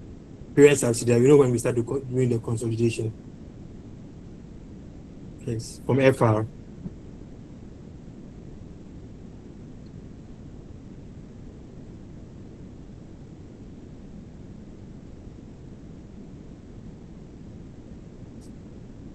Hello, do we know? Okay.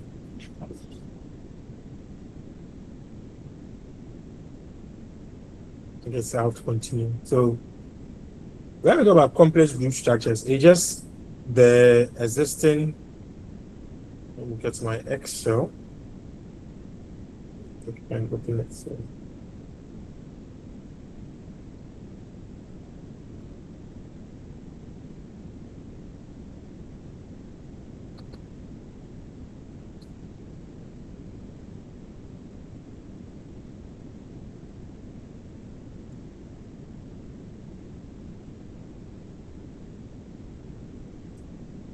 Okay.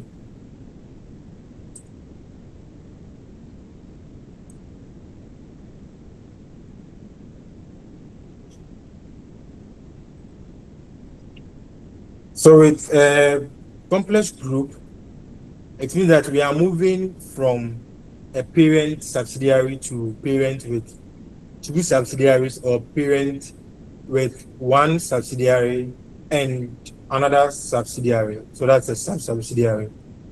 Whether the parent will have a direct interest in the sub-subsidiary or not, that gives rise to a complex group structure.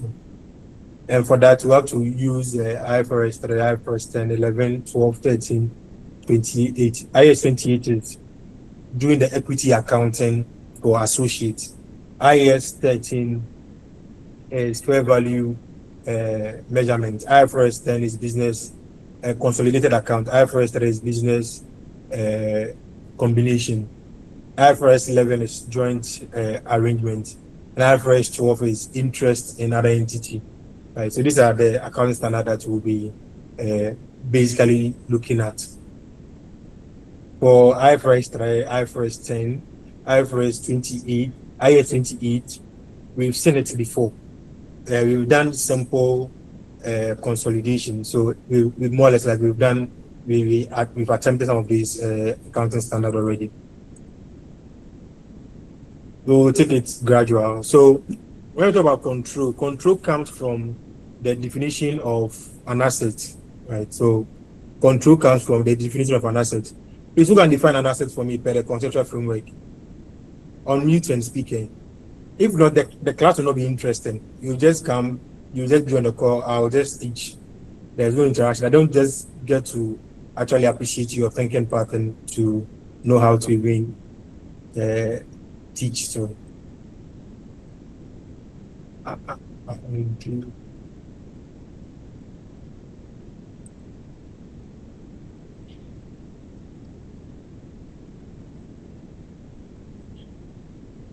yes.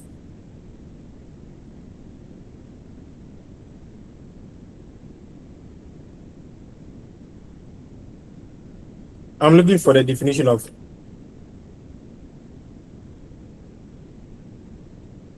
an asset. Right, who can help us? The definition of asset. Hello, sir. I'm here. Oh, it's Bernard. Okay, so please unmute Bernard.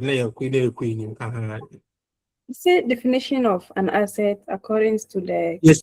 conceptual framework. Conceptual framework. Or how Okay. will you define an asset?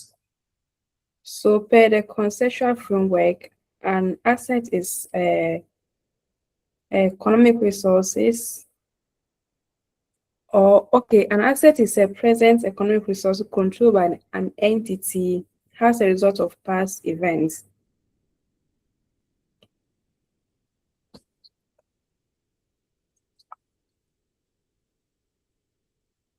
So these are the concepts that I'm looking for the company. Thank you very much. So it is control here. This is the control that I'm really looking for. So an asset is economic resource control as of past events if it will bring future economic benefits. that is not really important, right? That is not really important, but at least the component is economic benefit, control, past events, and economic resource, control, past events. These are the three components that we are looking for. So if I buy shares in an entity, and that shares in an entity gives me control of that entity, then I can treat that entity as if I went to buy a plant. Because when I buy a plant, right, it gives me control of the plant, right? So I can add the plant to my property, plant, and equipment as an asset. If I buy a land, it gives me control over the land. So I can easily add the land as part of my PPE. I hope you are following the direction.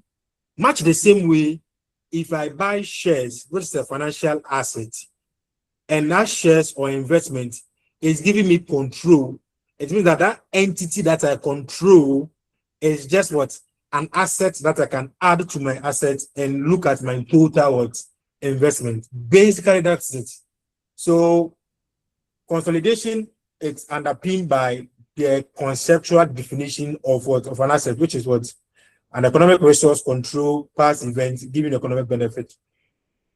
Right. So the control in the definition of an asset can be defined as when the investor, right? So the investor controls an investee when it is exposed or has a now.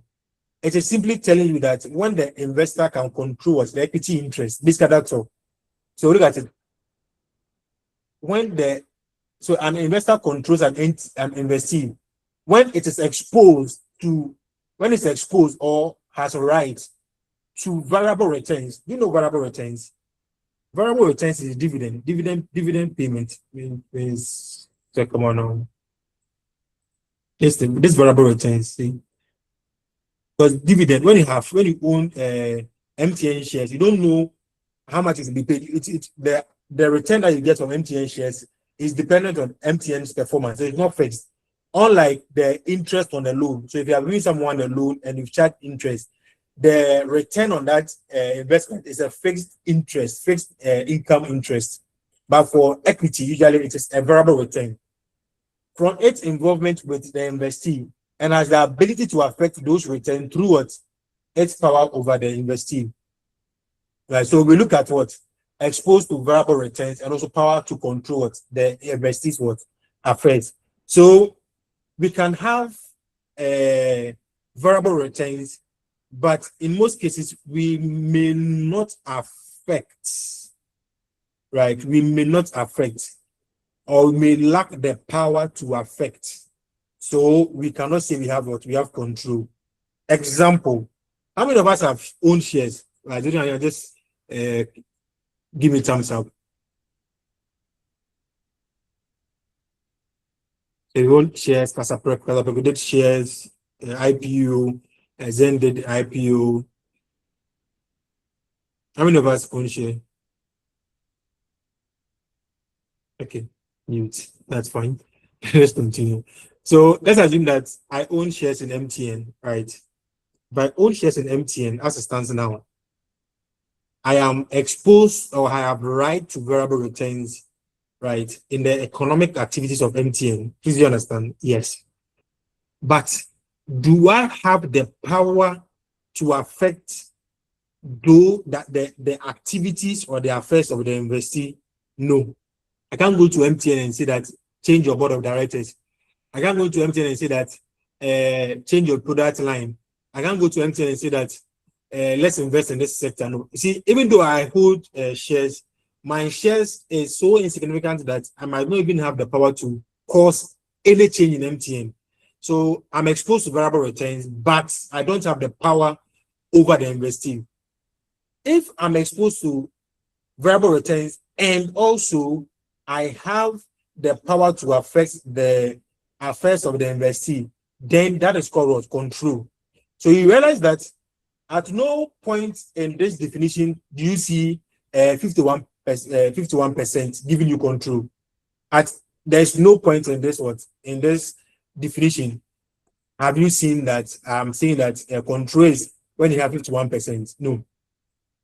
So please note, yeah, this one is a CR class, it's not FR class. So I cannot teach you like FR students. So there can be questions, and there have been questions. ICAG exams have question student, testing student with a 40% interest, and they gave you all these characteristics to let you know that the investor had power over the investee. But because students saw 40% in it, or they say they don't have what control, so they can't what consolidate. Please, it's not true. Look at how they define control. This define control from what? The conceptual framework. Okay, so that's fine. So an investor will control the investee if and only if the investor has the what? All the what? Following. All. Right. All the following. So that's all the following. 1, the power over the investee. 2, exposure rights or rights to variable returns. 3, the ability to use that power over the investee to affect the amount that the investor's return will accrue. Okay, so let's note this. So if you, the examiners are sometimes, the questions are so beautiful that they just put this in a statement form. The student will be struggling. They are looking for 31% because they've been taught that 51%, 51 plus is control. That's not the case. Okay, let's continue. So at any point in time where one entity has control over the other entity, we do what we call a consolidated financial statement, because IFRS 10 requires us to do consolidation when there is an investment where one investor has an control over an investee. Okay.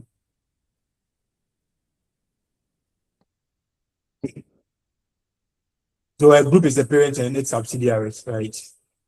And the consolidated financial statement is the financial statement for the group. Okay. They have non-controlling interest. There are some instances where the fact that we control or we own equity shares doesn't mean that we own 100% equity shares, right? And let's look at this case. You know that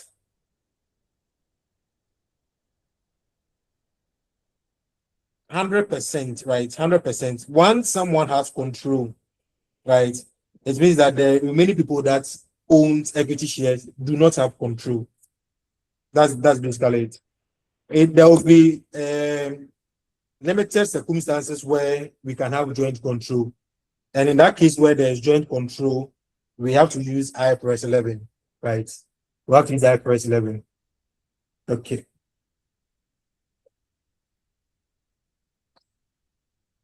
So the investment bands and the standards that we need to apply. If the investment band is 0 to 20%, we use IFRS 9. So they are just what? They are just guidance. They are not rules. They're just guidance. So 0 to 20%. For example, because sometimes it can be a complex contract, but for example, to make things a bit simple for everyone, that's why we use the bands to drive the accounting standards. So if it is between 0% to 20, IFRS 9, that's financial asset. And I said earlier that financial asset in equity, we can use the word fair value through other comprehensive income or fair value. We can elect to use fair value through P&L, right? That's related investment.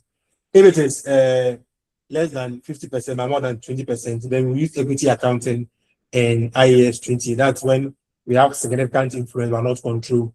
But once we have more than 50%, we use IFRS 3, that's business combination, and IFRS 10, that is what's consolidated accounts, that's control.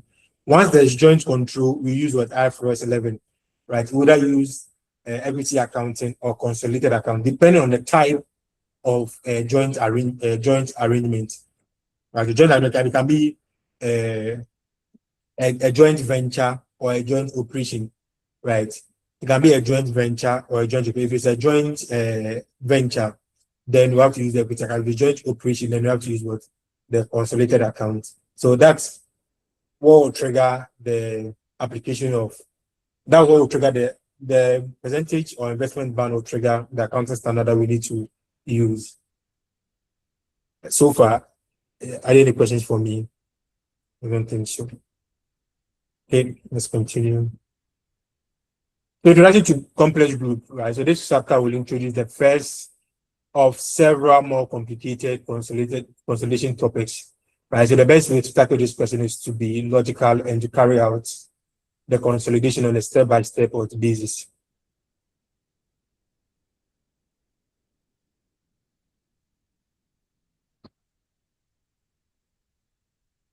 Okay.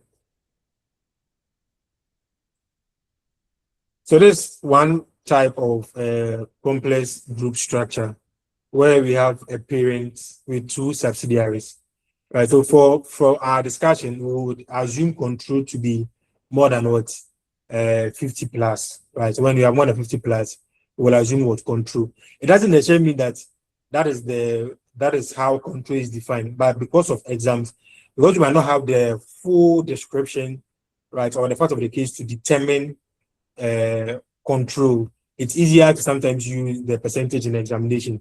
But the examiner wants to test you well. Sometimes they separate it as those standard question 2, question 3 type of questions. So this is the first type of complex group, a parent with two subsidiaries. Then we can have the vertical structure. The vertical structure, we have a parent with its subsidiary. The parent holds 80% in the subsidiary, right? So if the parent holds 80% in the subsidiary, it means that test.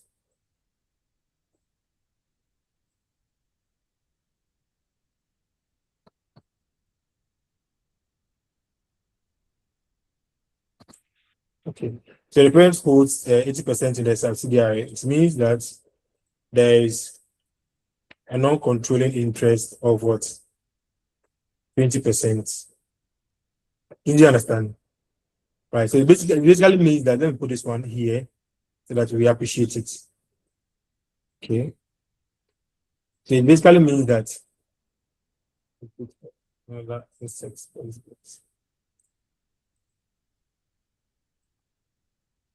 okay. Yeah.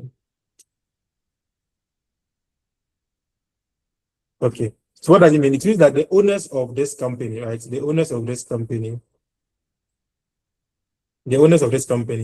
are NCI holding 20% and P holding what? 80%. Please hope you appreciate it.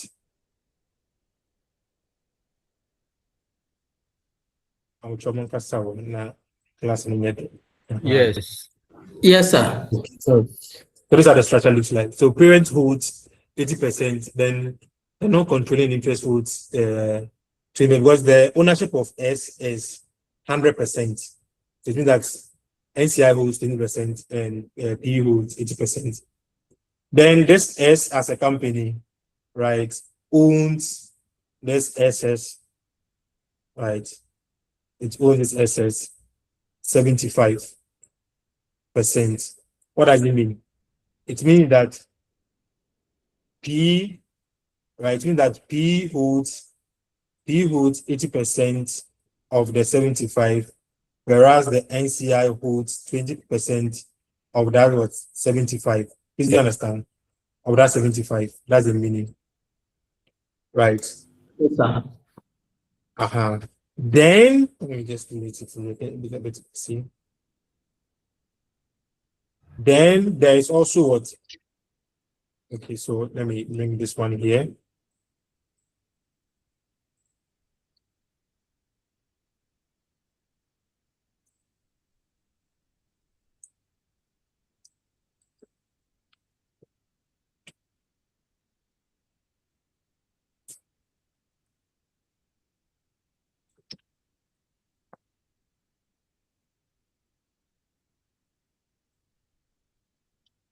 I don't know whether this makes sense.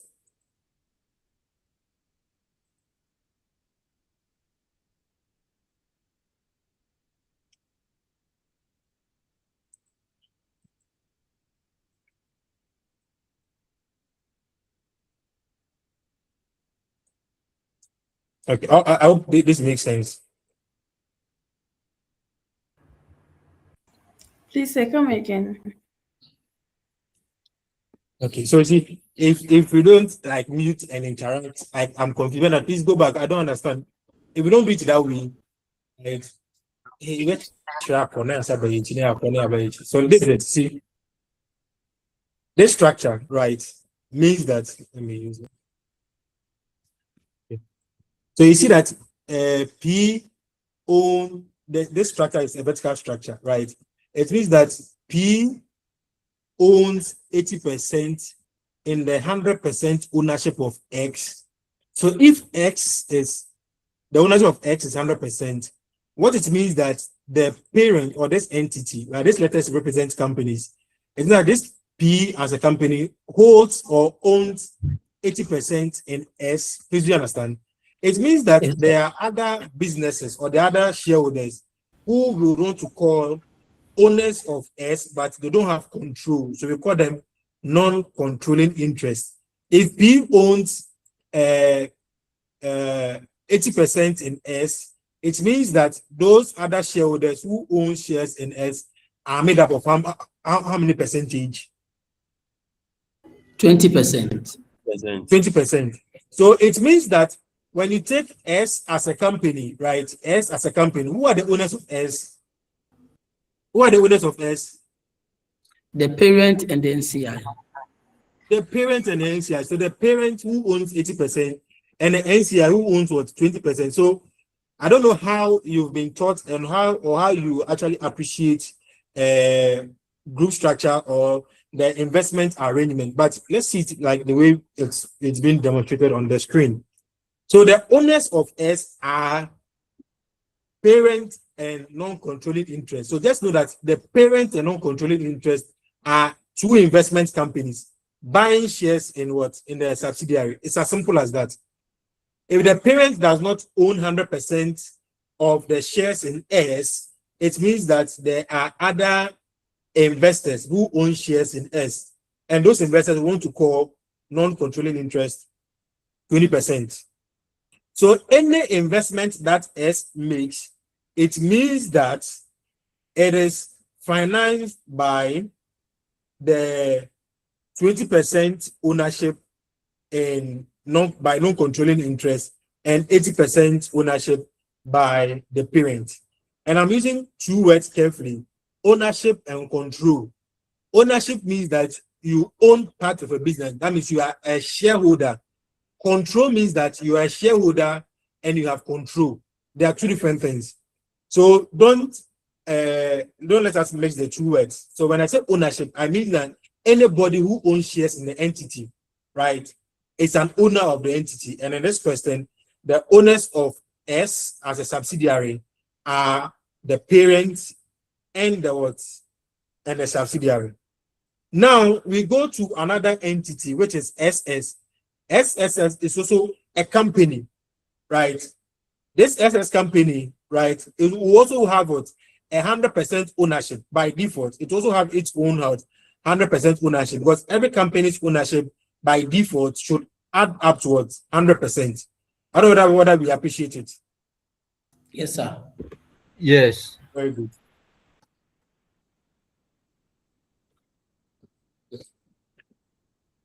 Every company's ownership is 100%, right? It's 100%. Okay. Good. Go back to disappear. So if S, right, we know the owners of S, right? Who are the owners of S? It's simply the parent in S and a non-controlling interest in S, which is as simple as that.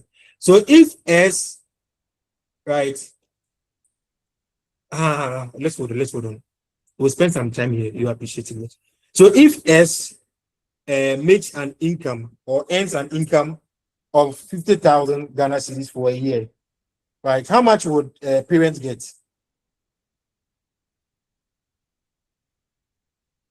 80%. 40,000. Give me the amount. Give me the amount. 40,000. Good. And how much would the non-controlling interest in S get? 10,000. Okay. And if S makes a loss, who and who will bear the loss? PNS NCI. Very good. So that's the basic rule, right? In consolidation, whether simple consolidation or complex consolidation, at any point in time, we need to find the owners of the entity. So it's the owners of the entity that will enjoy all the benefits and will share all the costs associated with what, with their investment vehicle. Do you understand? That's something we should know. Always let's go and find the owners. Now, when we take this subsidiary, right, as an entity, right, who are the owners of this subsidiary? S. Who are the direct owners? S. NCI and S. Very good. So there are two of them, right? There are two of them. It's not just S, but S does not own 100%. See, S does not own 100%. S owns just what, 75. So the owners of SS are, so the owners of SS are S and NCI. NCI. Not just NCI, NCI and And SS. S. How much? 25%, right? Very good. Yes. Let me delete this one. And S own here. Let's leave it here so that the screen doesn't become messy. So S own is here 75. Please understand. Very good. But you know that this 75 that is owned by S has its own owners who are parent in S and NCI and S. I'll be okay. Yes, sir. Good. So whatever interest that S holds, we would want to know how we want to know how eventually it gets to its final owners. Did you understand? So we would want to know how much will finally go to the P in S and how much will finally go to the NCI in S. Basically, that's all, right? So you realize that what will go to the parent in S is the 80% that the parent holds of the 75, and what will go for the NCI will be the 20% that the NCI holds in S by the investment that S was makes. I hope you understand. Okay. So this is how we capture it. We capture this here. Then we realize we are done with complex console. Then you are solving ICAG question comfortably. Okay. So when it comes to any profit sharing, when it comes to any nominal, let me just use nominal P&L, right? Nominal P&L for S as a company. Let me just say that this way. Okay. The ownership or how we share is P and S will take 80%. Then NCI and S will take 20%. Now that's fair. Then when we come to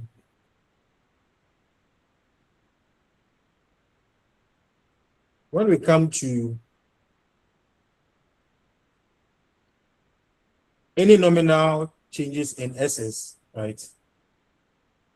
When it comes to any nominal changes in SS, so nominal P&L for S as a company, right? We will have the P, right, owning 80% of the 75, right? And the NCI in S owning 20% of the 75, right? That makes up the 80% ownership. the 75% ownership, right? So that means that the 75% ownership in that S has. Then we have to focus on the NCI and SS, who owns the 25%, right? So this is how we will share every profit and loss. So profit and loss that S is making, right? Profit and loss that S is making, like believe me, tell you, this is the best thing knowledge you can get for corporate reporting, and it will help us pass our exams without any struggle. So this is the rule. Any profit or loss that an entity incurs or earns is borne or enjoyed by its owners, right? Simple. That is the golden rule that we'll be using for this course. Any profit or nominal impact of an entity in the group structure is borne by the owners of the entity, right? Insofar as we can see the owners, we would either give them the benefits or we charge them with the cost. So anything that concerns the parent, right, as an entity will be in the parent group retained earnings. Anything that concerns the subsidiary will be borne by 80% parent, 20% NCI and parent. So these are the owners of what? The what? Subsidiary.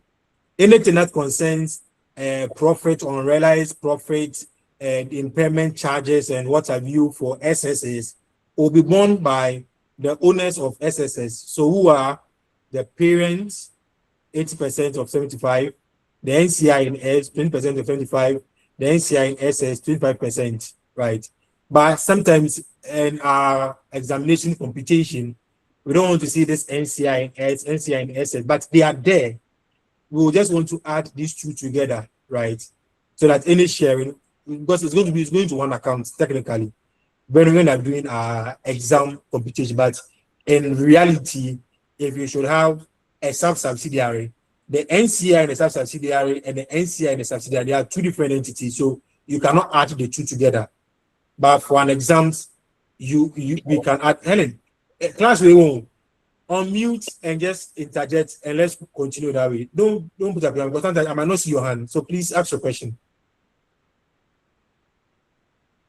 No, you prepare your explanation. Like when we have a mechanic for preparing the consolidated financial statement. So we have you prepare the NCI accounts. So, and I know SS will be a sub associate, right? So when you prepare the NCI account, you prepare it based on 25%, right?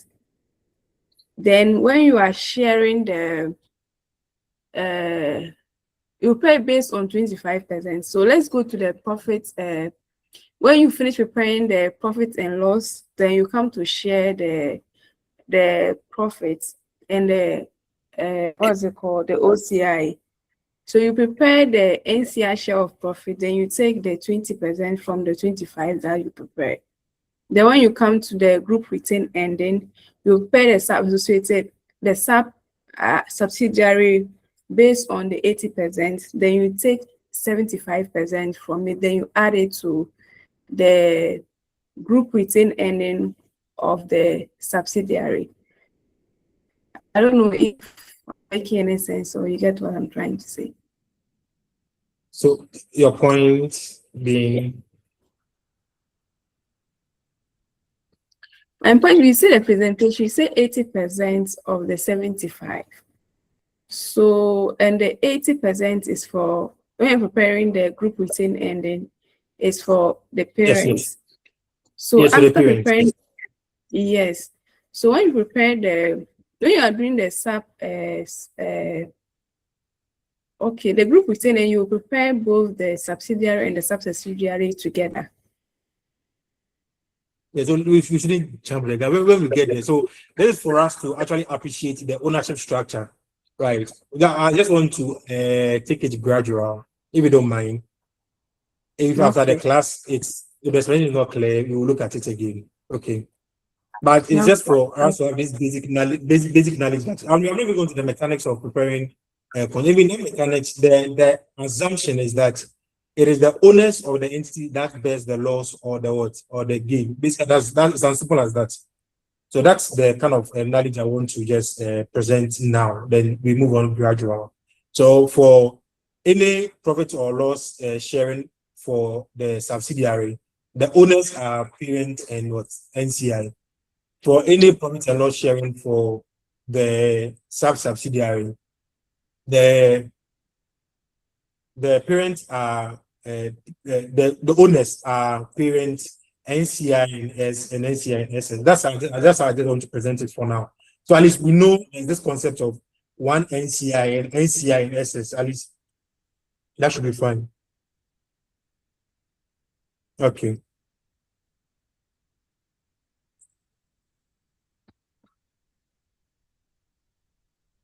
So this is a vertical group, right? This one is your simple console, but it's just doing it 2 times. Basically, that doesn't mean that it's technically difficult. You know, it's plenty, but it's not technically challenging. Vertical is what we've explained. D-shaped is when the parent also has an interest, right, or has a direct investment, or when the parent also has a direct investment in the subsidiary, right? We can go explain.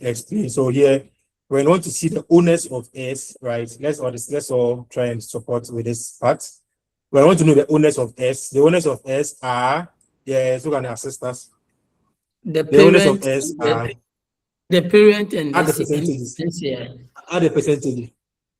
80% So the of parent parent and 20% NCI. NCI and S. Okay. We want to know the owners of SS. Who are they? The owners of SS are the 80% of 75% parent. And No. then Let's look at it. Let's just look at the direct one first before we go to the indirect. Before we go to the indirect. okay, the 70% of the parent S and the 25% of NCI. No. So you see, it is the 10%. I'm kind of good. The 75% of S and then 10% of P and then 15% of NCI. Very good. So we have the 75% S, then we have the 10% P, then you have the 15%, because 75 plus 10 gives you 85, right? So it's left with 50%. So that 50% becomes what NCI. So that's it. So let's look at the direct first. So we have S owning what 75% of SS. We have P owning 10% of SS, which gives you room for 15% NCI, right? But the parents' ownership in SS is an indirect of 80 by 75, and the NCI of SS is the 20 by the 75. I don't know whether you are following. If you don't get it, please let us know. Because once we start with a complex group and a few people understand, you will assume that everyone understands. If you're not getting how we are even describing the whole structure, please feel free to let me know. I have all the time.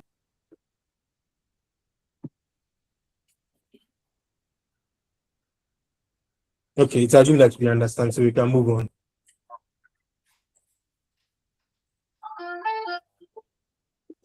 Okay, so consolidated statement of financial position, right? We are going to look. We start with complex group structure, but we are now focusing more on the consolidated financial position. Then we are done with the consolidated income statement. Then we are done. We'll go to the consolidated cash flow. But for this class, I think we'll try and complete the consolidated financial position. Right, that's the intro part, which is a significant part of our complex group structure. So the technique for complex consolidation is the same as the technique for simple consolidation. There are only 3 new things that you would have to be aware of. The first one is the concept of indirect holding adjustment, right? Then the issue of there'll be goodwill for each subsidiary, right?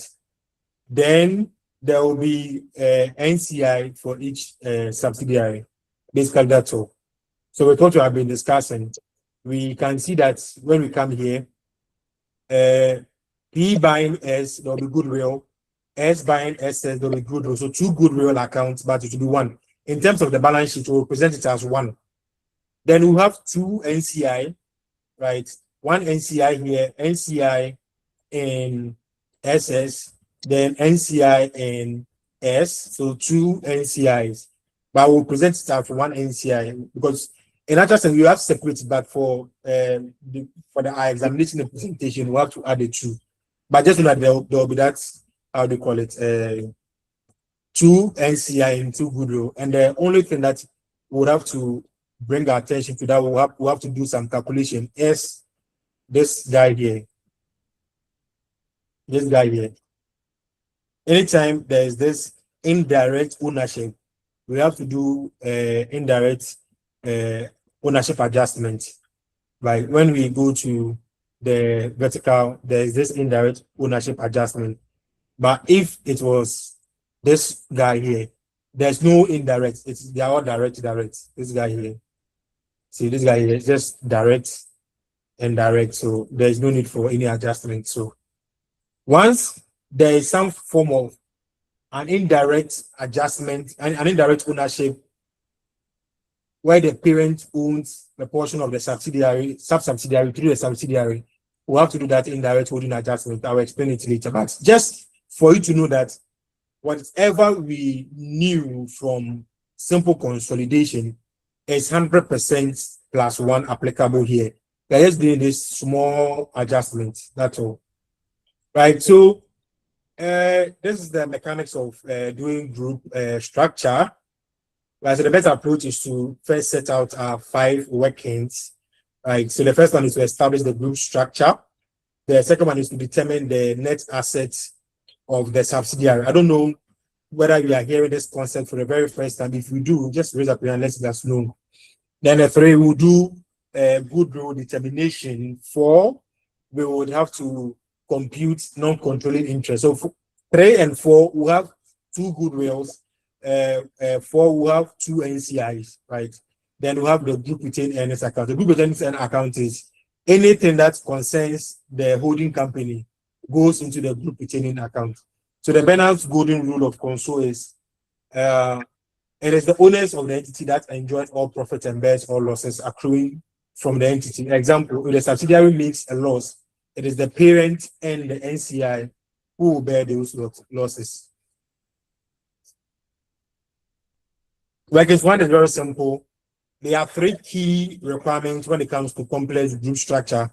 Please, I don't know your pronouns, but please let's start on learn and relearn, right? At any point in time where there's conflict, raise up your hand and let me clarify. So this is how I would want you to approach it. So when any ICAG complex group financial position, first let's establish the group structure, which is key and crucial. Second, let's determine the net assets of the subsidiary. Third, let's determine the goodwill, 2 goodwill. 4th, let's determine the non-controlling interest. 5, we'll do the group retained earnings. And in establishing the group structure, there are 3 key requirements that I would want you to focus on. The date of control. We looked at this 80% and 10% and 75%.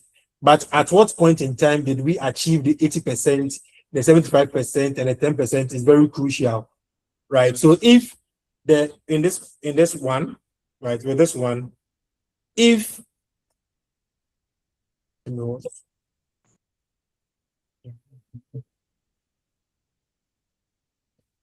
so if the 75%, right, was already there, that means we have these guys here. No, let me just this one. We go to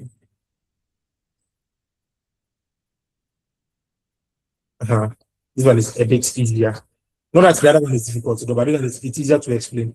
So if we have this guys here, the S owning the 75% in SS, right? Then on the future date, P comes to buy S. It means that on that same day that P buys S, P automatically buys SS, right? So the date of control is very important. Or there are times where P and S are there, they have this structure. Then in the future date, S goes to buy SS. So on the date that S goes to buy SS, P owns SS. Or the investment, the 80% and the 35% can happen on the same date.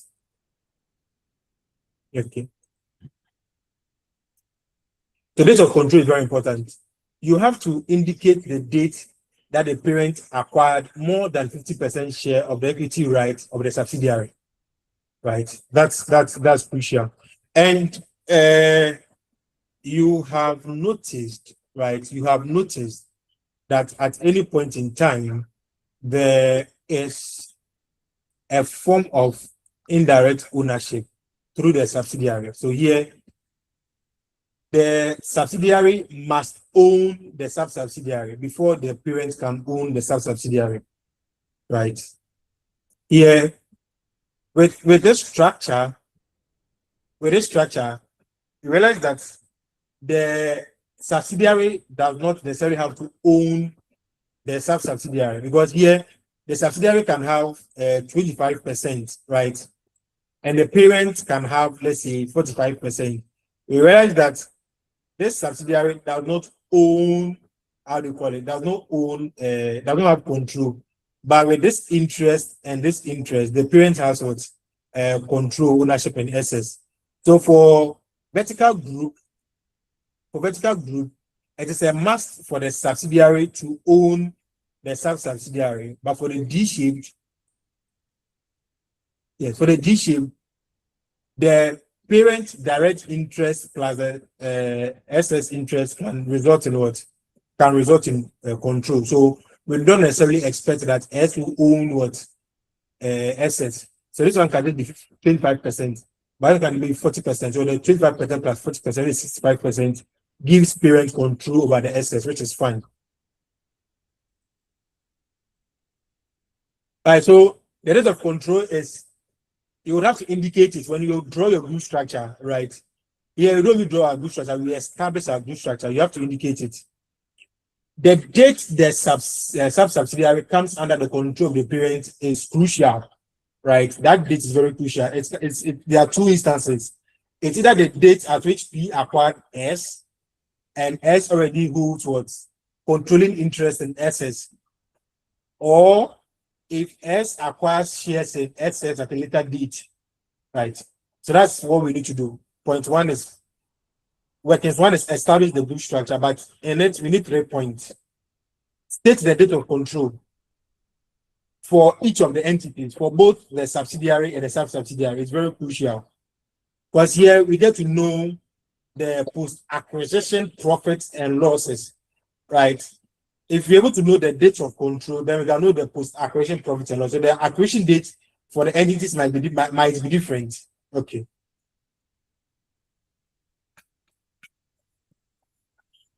Percentage of control by the parent in both S and SS should be indicated. That's the effective percentage. That's used for the sharing of nominal gains and losses. This I've referred to explain it to some extent. 3, percentage of holding by non-controlling interest should be indicated in both S and SS. We already said or illustrated it. So then after that, we have to sketch the group structure. Note that it is the nominal rate that we will use to establish control, not the effective rate. Right? It's the nominal rate that we will use to establish control, not the effective rate. With the effective rate, we'll use the effective percentage for the distribution of income and gains. But we don't use that one to establish control.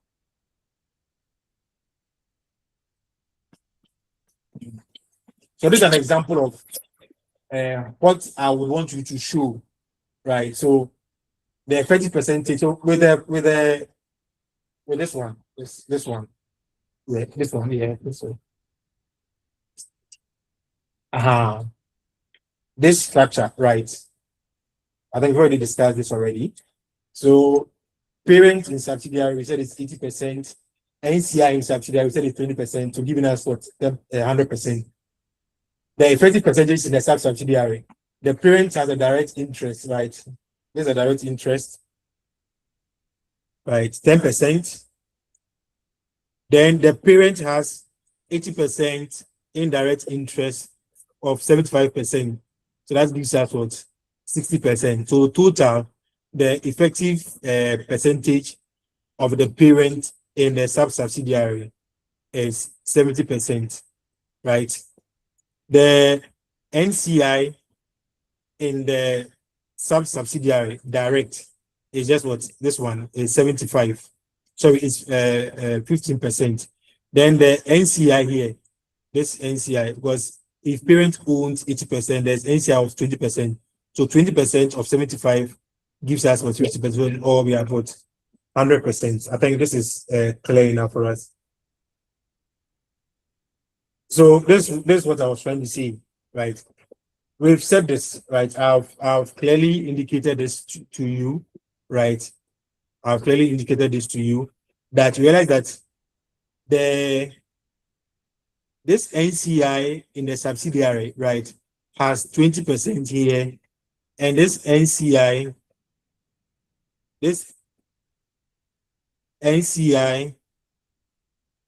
no, this is this NCI. This same NCI has an indirect of what? 15%. Usually, for the sake of example, we want to put this together and call everything NCI and subsidiary. They are 30%. But we know that there is a direct component and indirect component. But in the exams, let's put all together, right? So that we will see it as NCI and subsidiary. I don't know whether we get it. If you get to show me, let's see reaction, thumbs up and stuff. Because there are a lot of exam questions where I've seen the exam questions where they will say NCI and subsidiary 2%, NCI and subsidiary direct, indirect. They use this direct and indirect, and it might be a bit confusing. Okay, yes, let me hear you.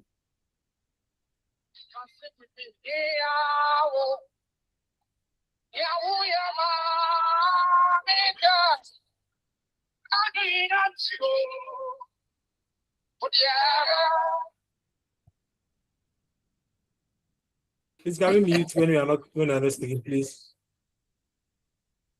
Okay. So in an exams, we will expect you to merge these two, right? But this NCI and subsidiary, it is made up of indirect and what?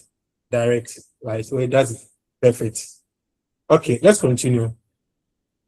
So when you take the other group structure, right, which we saw, parent in subsidiary is 80%, NCI in subsidiary is 20%, giving us what?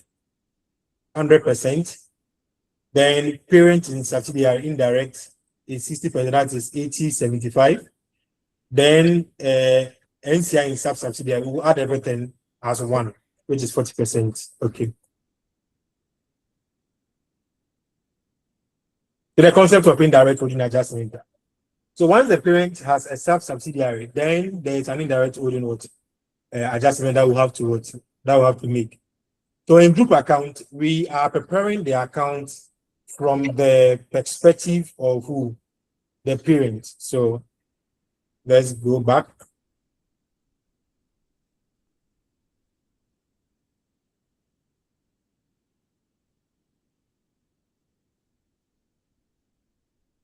No, let's look at it here. This one even now. So in group accounts, we are preparing the account from the perspective of the parent, the holding company. So if S makes an investment in SS, it means that investment is partly made by the parent in S and the NCI in S. But we would want to just record the investment that S makes in SS, just the one that reflects the parent's ownership.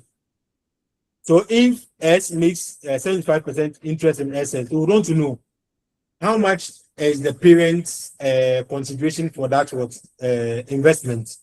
That is the indirect holding adjustment that we have to make. We will try and simplify it for now, and make it a bit complex in later illustrations. So if the holding company does not own 100% subsidiary, it means that NCI in subsidiary is also making some investment in the sub-subsidiary. So these accounting entries that I would want you to think about. So that both the group account is prepared from the perspective of only the holding company. Hence, the NCI portion of the consideration could be deducted from the total purchase consideration that the subsidiary provides in the sub-subsidiary. So when the subsidiary goes to buy the sub-subsidiary, we will want to see it as if it is the parent that is making that investment. So if it's the parent that's making that investment, that means the consideration would have to take out the one that belongs to the NCI in the sub-subsidiary. So the indirect holding adjustment, right, the amount that we use for the indirect holding adjustment is equal to the NCI percentage in the subsidiary. That means how much the NCI owns in the sub-subsidiary times the purchase consideration that the subsidiary makes in the sub-subsidiary. And the workings is pretty simple. We debit the NCI in the subsidiary account, that's workings 4. Then we credit purchase consideration that the subsidiary provides in the sub-subsidiary in workings 3. Right, pretty simple. Right. Let me just go back. Let's get our pens and our notebooks ready. If I read the illustrations and I even get one response, I'm okay. I'll just go on. So let's assume, let me just put figures here. Let me bring my test. Okay. Let's assume that the amount that S paid for the 75% is 2.5 million. Right, 2.5 million. Right. The question is, what will be the indirect holding adjustment amount? What's the indirect holding adjustment amount?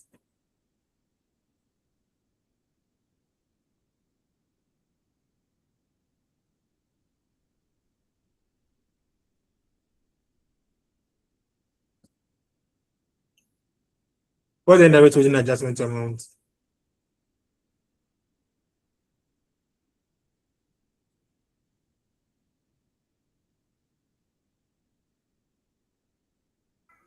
So that is going to be 2.5 million times 25%.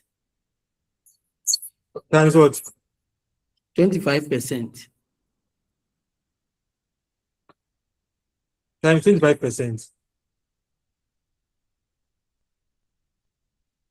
No, so Yes, you see, if the subsidiary, right? If the subsidiary paid 2.5 million, 75% interest in S, the indirect holding adjustment is looking at the NCI in S times this 2.5 million, not the NCI in SS. So that's where the students get it wrong. So the indirect holding adjustment is this 2.5 million. If it was just the parent that was paying for the 75%, how much would the parent have paid for? It would have been what? 80% of what? 2.5, right? You can also look at it in that angle, right? So we want to see how much the parent through the subsidiary paid for the 75. That's the focus. So we realize that since the parent does not own the 100% shares in S, if S pays 2.5 million, it means that NCI and S also paid what? 80%, 20% of that what? 2.5 million. And that will give us how much?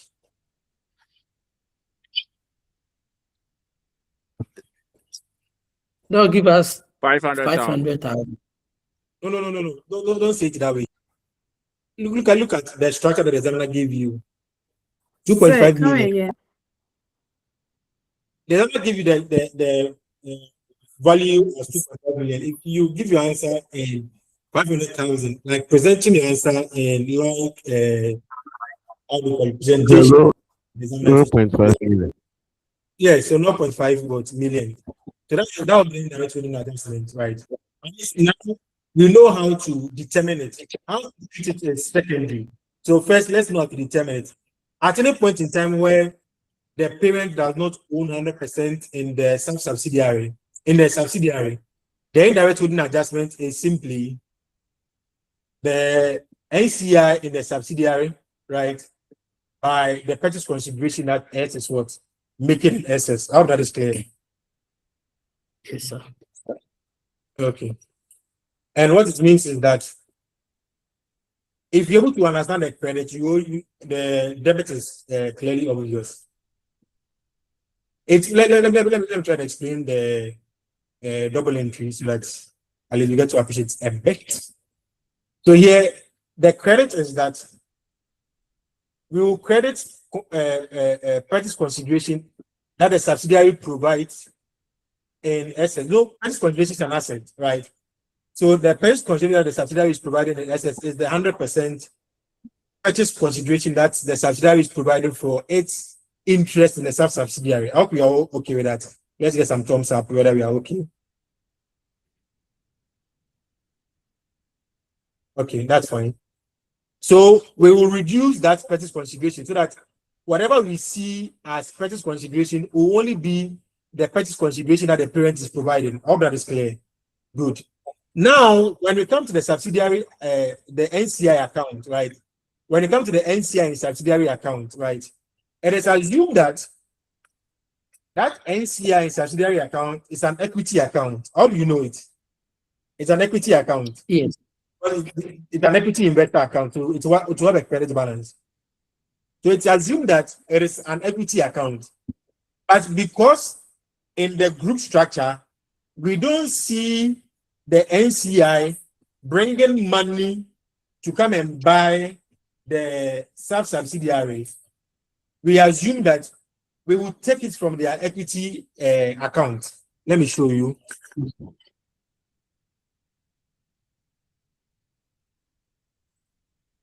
Okay.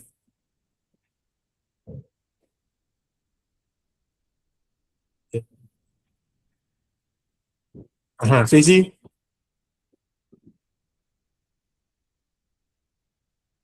this subsidiary, right? This subsidiary is going to make a 2.5 million investment in what? In subsidiary, right? That 2.5 million that they will state in the question, right? We don't get to see that the subsidiary, the NCI in the subsidiary is bringing 0.5. So I don't know whether you've seen the question where they will say that and the subsidiary bought the subsidiary for 2.5 million and the NCI in the subsidiary brought $0.5 into the group account. I don't know whether you've seen that question before. It doesn't happen, right? But it is still assumed that the NCI owns what? Owns 20% of whatever investment that the subsidiary makes in the subsidiary.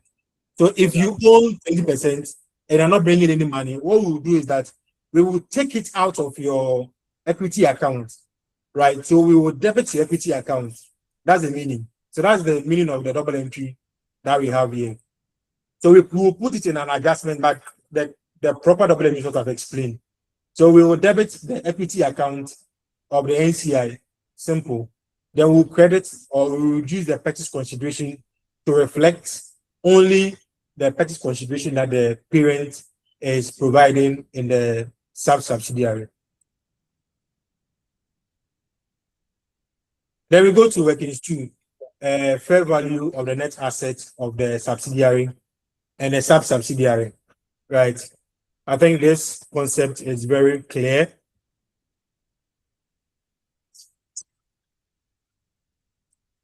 If you have questions, please drop your questions, right?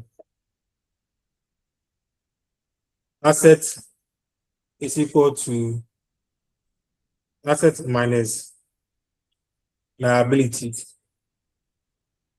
is equal to equity.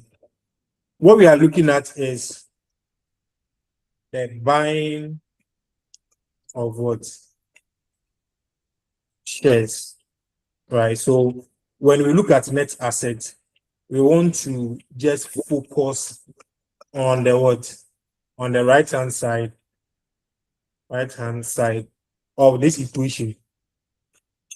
Do you understand? Of this equation, because we are looking at the ownership or the buying of equity shares, the focus will be on what? On the right-hand side of the accounting equation, right? So assets minus liabilities is also what? Net assets. Equity is also net asset. So when we see net asset and working stool, the whole idea is to look at just the what? Equity side. And for equity, there are two main components of equity, which are stated capital, retained earnings, right?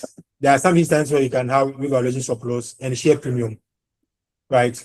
One thing that is very key is that stated capital is what? Constant, but retained earnings is what? Is income earnings or performance earnings, so it can change. Basically, that's all, right? Let's appreciate it that way.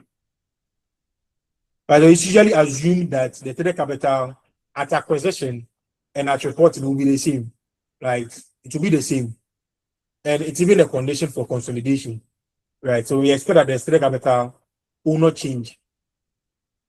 But retained earnings at acquisition will be given to you either in the preamble or in the footnote. So if it is mid-year acquisition, then you would have to be required to determine it. So it's as simple as that. So that's the simple note, right? So stated capital is assumed. So the only ones that will change is the retained earnings.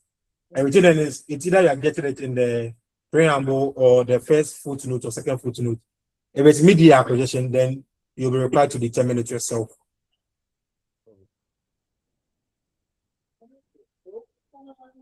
Okay. So that's it for the fair value of net assets in subsidiary and sub-subsidiary. So this is the presentation, right? So we'll do it just two. So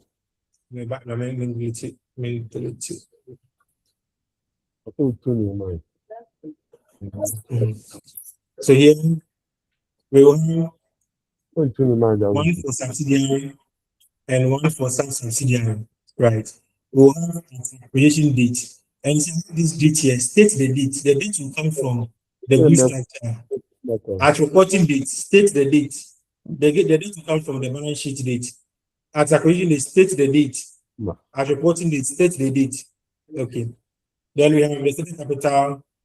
We have this. State the currency, right? Sometimes examiners award text to this currency. But students will do it to that currency. Please state the currency, right? If you can add the column to show the difference, please let's show it. The column to show the difference. Let's show it because we might lose text for those figures. Okay. So we have stated capital of the subsidiary, stated capital of the subsidiary at acquisition and reporting. Same for subsidiary acquisition reporting. Then retained earnings at acquisition date, at reporting date, at acquisition date, at reporting date. Then revaluation surplus or any other equity items at acquisition date, at reporting date. Then we have the difference. This difference, can someone help us read the first difference?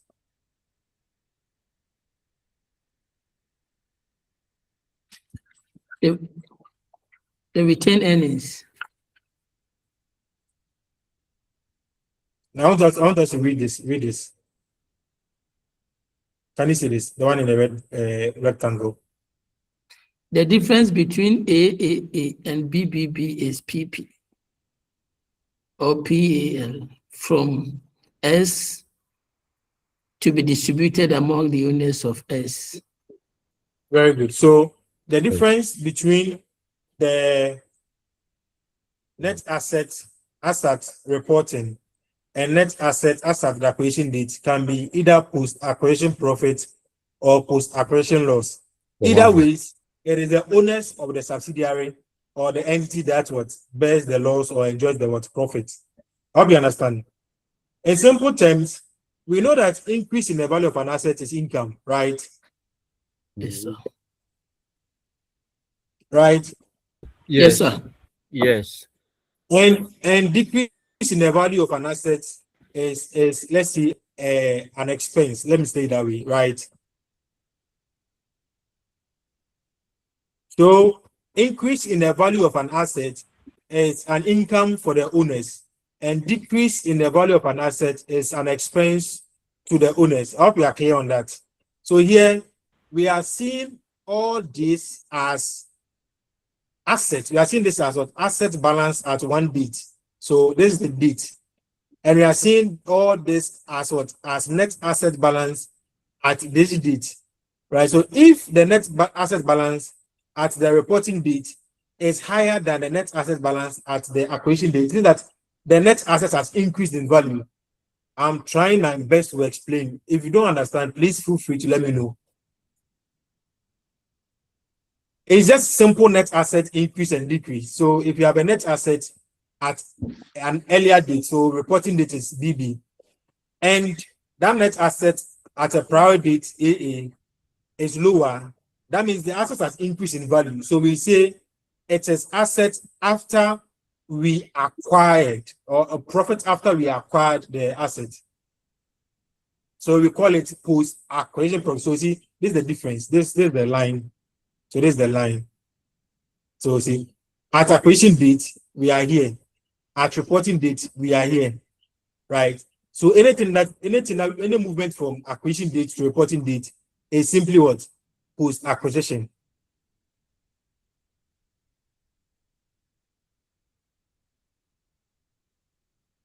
So anything from here, see, anything here is what? Post acquisition. So from acquisition date, if you go to reporting, it becomes post acquisition. So this one is post acquisition.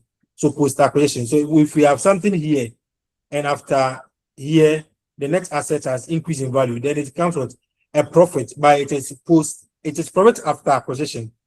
If there was an asset value here, and after post acquisition it has fallen in value, then it becomes what? A post acquisition loss. And we are doing this under which company's heading? Under the what? Subsidiary what heading? So when we find this loss, no one should tell us that it is the owners of the subsidiary that will bear the loss or enjoy the profit. So we use the effective rate that we determine in vacancy 1 to do the allocation. When it comes to the subsidiary, the same thing is applicable.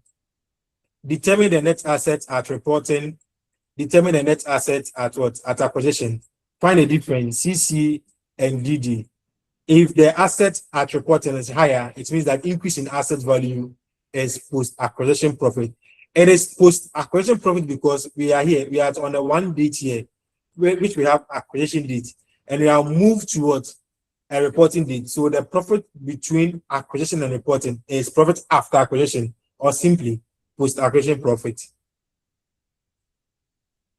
It might look simple, but this is the foundation of everything I will be doing from here. So if you don't get it, unfortunately, we might leave you behind.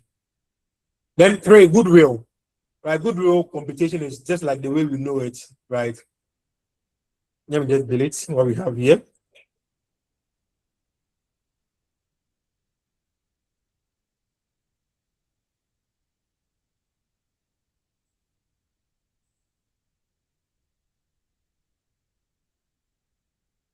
Okay, so goodwill, we'll have goodwill in the subsidiary, goodwill in the sub-subsidiary.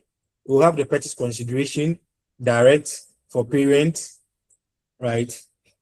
Then we have the purchase consideration, the indirect. If they are there, we just put it there. It's easier to just have the structure in our mind. Then we have the indirect holding adjustment, right? We said the indirect holding adjustment, the purchase consideration that the subsidiary is providing, we want to deduct the indirect holding adjustment, that double entry that we said, right, from the purchase consideration. We only want to see the purchase consideration that's the parent. Let me just delete this. We only want to see the purchase consideration that the parent is providing, right? So yeah, our focus is on adding these two. So this is the net that in our mind we are looking out for, right? We are looking out for. Okay. Right, so that gives us the purchase consideration. So whatever we are doing here, right, is giving us the purchase consideration. Then we deduct it from the net asset acquisition. This one it will come from your workings 2, right? Net asset acquisition. So when we go to workings 2, right? So this is the net asset, asset acquisition.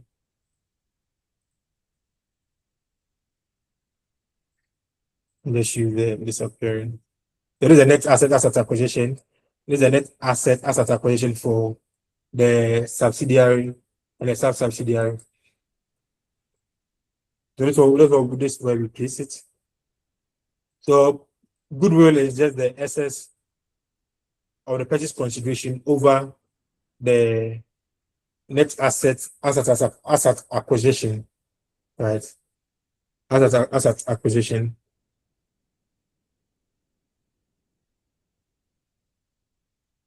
Then we find the, you see the, okay, don't worry, we'll come to that. This goodwill that we find here, this goodwill is goodwill as at the acquisition date. Right? This goodwill is goodwill as at the acquisition date, right? Then this goodwill is goodwill as at the reporting date. It's goodwill as at the reporting date. So we would, the only difference between goodwill as at acquisition date and as at reporting date is the concept of what? Goodwill impairment. That's the only difference. Right, that's the only difference. So let's note that this is goodwill at acquisition date, and this is goodwill at reporting date. So if you have goodwill at acquisition date and it's different from goodwill at reporting date, then obviously the difference is what? Impairment. Right. So you add the impairment to, we add the impairment to the, how do you call it? We are charging it against the goodwill, and we'll report it as we'll report the goodwill as an asset on the balance sheet. Okay. Let's move on. Yes, sir. Hello. I was thinking that we'll also add the NCI, the valuation of NCI at acquisition. Yes, so Yes. I've intentionally ignored that part, making it a bit simple. We'll take it up again. So, you know, there are two ways of valuing NCI, whether you want NCI to affect goodwill or you don't want NCI to affect goodwill. So if NCI is valued on the proportion of net asset method or NCI is valued on the fair value method, so we'll have to include NCI in our computation that impairment of goodwill will also, if it's fair value method, NCI will be affected. So that's a good, how do you call it, point that you've noted. So we'll try and adjust it on subsequent slides, Helen, if that's okay. Sir. All right, sir. Then we come to the NCI that we determine at acquisition date, right? So this one is NCI account. So let's note this as, so this one is equity account for NCI in subsidiary, equity account for NCI in sub-subsidiary. I think, Helen, you are right. Let me just go back and clarify it. Okay. So I think there's an error here. Let's correct it once and for all. Okay. So we should have included here, no matter how we want to value NCI, whether proportionate of net asset method or on fair value method, we have to include here NCI value. We have to determine NCI and put it here. Right, so we put one. So we'll just put NCI value here for subsidiary and NCI value here for sub-subsidiary. Either that S is determined on the proportionate of net asset method or fair value method. Either way, the NCI should be here so that we can deduct it from the, we can deduct the net asset at acquisition date from the total consideration to get the goodwill. So Helen, thank you for pointing it out.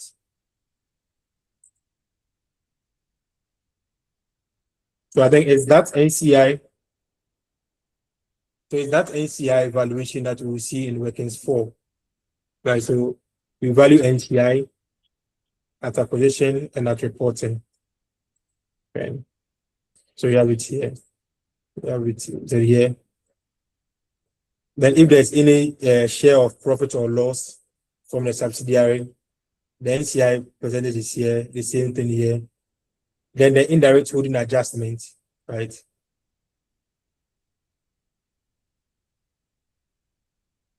Okay, so another issue that I would want to correct, let me erase the indirect holding adjustment. This is an equity account, so all credit entries are positive and all debit entries are negative. So when we are debiting the indirect holding adjustment, we should have shown it in brackets, right? We should have shown it in brackets this way. Then we can put asterisk here for the impairment. So we'll charge impairment to the NCI account if it is what valued on the fair value method. It's fair value method and NCI bears part of the impairment. But if it's on the proportions of the net assets method, then NCI does not bear part of that impairment or loss on goodwill. It's assumed that the goodwill is the asset of only the parent and not the NCI. So that's the meaning. Okay. So the parent retained earnings account is simply, we are trying to wrap up. The parent retained earnings account is simply the parent retained earnings from the FS, the profit or loss from the subsidiary, any profit or loss of the subsidiary, any profit or loss from the subsidiary, goodwill impairment from the subsidiary, goodwill impairment from the subsidiary. And as I said, any profit or loss from the subsidiary and subsidiary, and any other profit that is only attributable to the parent comes here. So that gives us the group retained earnings. Simple like that. Let's take an illustration. Okay. So here someone will say that say bring Excel and solve it. That would be if I someone and solve it. Let's take our pens and you solve, take a picture, send it to me. We'll quickly finish this now, build confidence. Then let's try and use the remaining time to complete it. It will be a guided illustration. Right. So can you see the slide?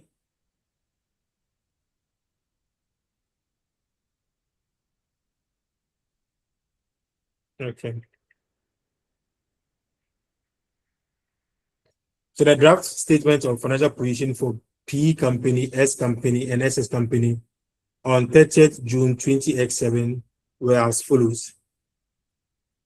So we have the non-current assets, tangible assets, 105, 125, 180. Then investment at cost, right? 80% shares in SS that parent holds is 120. Then 60% shares that S owns in SS is 110, right? Then current assets of the three companies are 80,000, 70,000, and 60,000. So that gives us the total assets for the three companies. Then for the equity, we have ordinary share at $1 each, 80,000, 100,000, and 100,000. Then retained earnings, we have 195, 170, 115. Then we have payables, 30,000, 35, 25,000. So that's the balance sheet as at 30th June 20X7. So at least the balance sheet date gives us the reporting date, right, for the consolidation. So note this date is very important. Then P company acquires its shares in S on 1st July 20X4 when the reserves of S stood at 40,000. And S acquired its shares in SS on 1st July 20X5 when the reserve of SS stood at 50,000. It is the group's policy to measure non-controlling interest at acquisition using the proportionate share of fair value of the subsidiary's net assets. Right. Okay. So using the proportionate share of the fair value of the subsidiary's net assets required to prepare the draft consolidated statement of financial position for P Group as at 30th June 20X7. Right. So this question, I will not use Excel to solve. I will guide you. If you want to solve it, yes, we can. you will solve it and you will get the answer. And the next slides will have the solution and we can discuss. So the first thing that I would want us to do is let's attempt trying to describe the group structure, right? Let's try and describe the group structure. Yes, who can assist? So you realize that when you go under P, once you see the investment that P is making, and obviously you get it under the non-current asset section. Realize that the P has tangible assets, right? 105, SS has 180, and S has 125. But when it comes to the financial assets, P has 120,000 shares in S. But in terms of percentage, we need to get the percentage well. So it is assumed that in the question that the 120,000 that P owns in S is for how many shares? Yes, who can assist us? It's for how many shares? 80,000 shares. 80,000 shares. 80,000. Good, 80,000 shares in S. So if it's 80,000 shares in S, what's the total shareholding for S? What's the number of shares in issue for S? It's 100,000. 100,000. S has 100,000 shares, yes. 100,000 shares. So if P owns 80,000 of that 100,000 shares, in terms of percentage, how much is that? 80%. 80%. 80%, right? So we are getting there. Then S owns 60,000 shares in SS, and the total shares in issue for SS is 100,000. So what's the percentage that S owns in SS? 60%. 60%. So what is this? What group structure are we looking at? Is it a vertical structure or a D-shaped? This is The a vertical structure. Vertical. Vertical. So please, can we draw the group structure? You can just draw it, take a picture, just drop it on the page. Feel free. About two people can just drop their group structure on the page, and let's continue. So the next thing that we have to do is that we are not done. We need to indicate the date that he acquired the 80% shares in S, and the date that S acquired the 60% shares in SS. Let's get a date. We'll get this date from the footnote. So on 3rd July 2020 X4, P acquired the 80% share in X. Okay, so that's the date of control for S, right? And what's the date of control for SS? Good. And what's the date of control for SS? Date of control for SS is 3rd July 20 X5. Good. So S is 20 X4, then SS is 20 X5. Okay, that's perfect. So we now have a group structure, right? So we have the structure, we have the date. Now what is left is the effective percentages. So let's add the effective percentages quickly, and let's send them. Just take a screenshot of what you have and share it with me. That's all. Hello. Yes. Sorry to take you back, but how did you get the 100,000 shares? So when you look at the equity side, it is ordinary shares at $1 each. So if you have $80,000, it means that it is 80,000 shares times 1. When you look at S company, it is $100,000. That means that's $1, so it's 100,000 shares. The same for SS. And the number of shares, yeah. Okay, so you've gotten it right. Yes, please. Thank you. Okay, so let's draw our group structure quickly. Let's hurry up.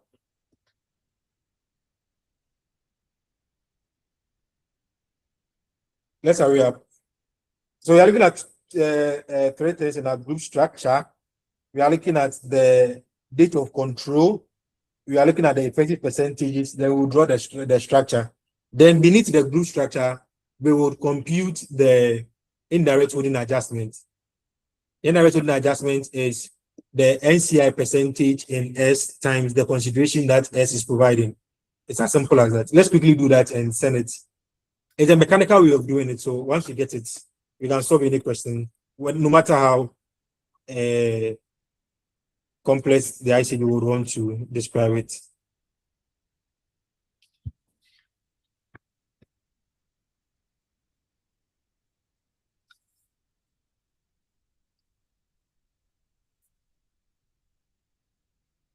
Are we done? Just a few pictures. The solutions are on the next slide. So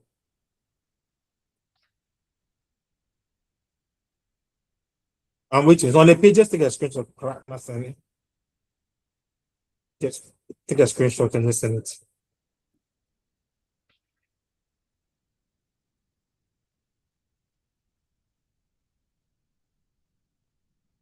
Are we working on it? Yes, sir. We are working on it.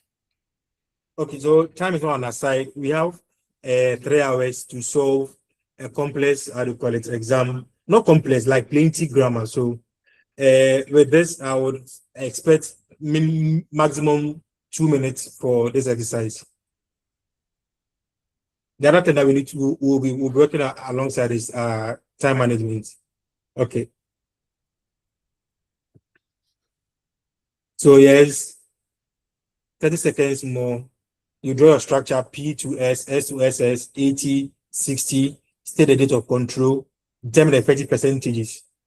For P in S, 80, NCI in S, 20, P in SS is going to be 80 by 60. NCI and SS, it will be the difference from 100. Simple. Determine the date of control. 1st July 2024, 1st July 2025. Simple. Determine your NCI. NCI is 20% by the amount, which I know you know. Okay. Okay, so are we done? I just want one solution on the page and we can move on. Our time is up. Let's hurry up, please.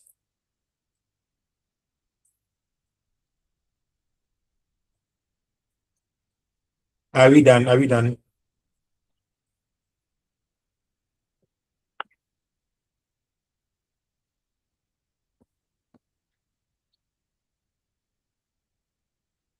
See, reality. We can't use 5 minutes for this. It's not possible.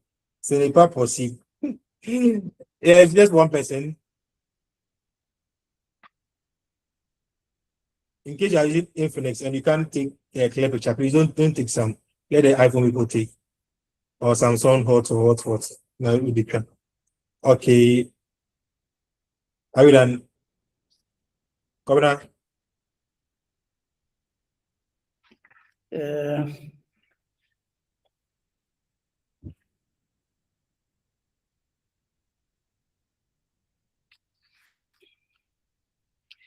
Oh, can we please hurry up? Please.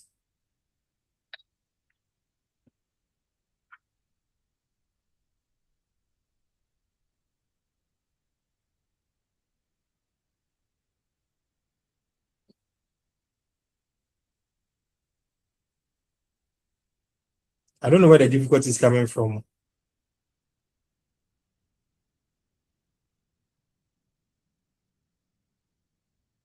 Okay, I think we would have to wait for a very long time. So let me move on. This only approach we can use for you to master whatever I'm teaching. But if it doesn't go this way, so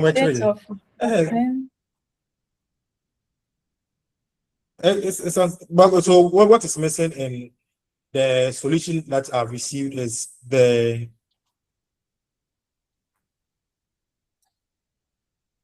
one, we have missed the effective percentages, and 2, we have missed the indirect holding adjustment.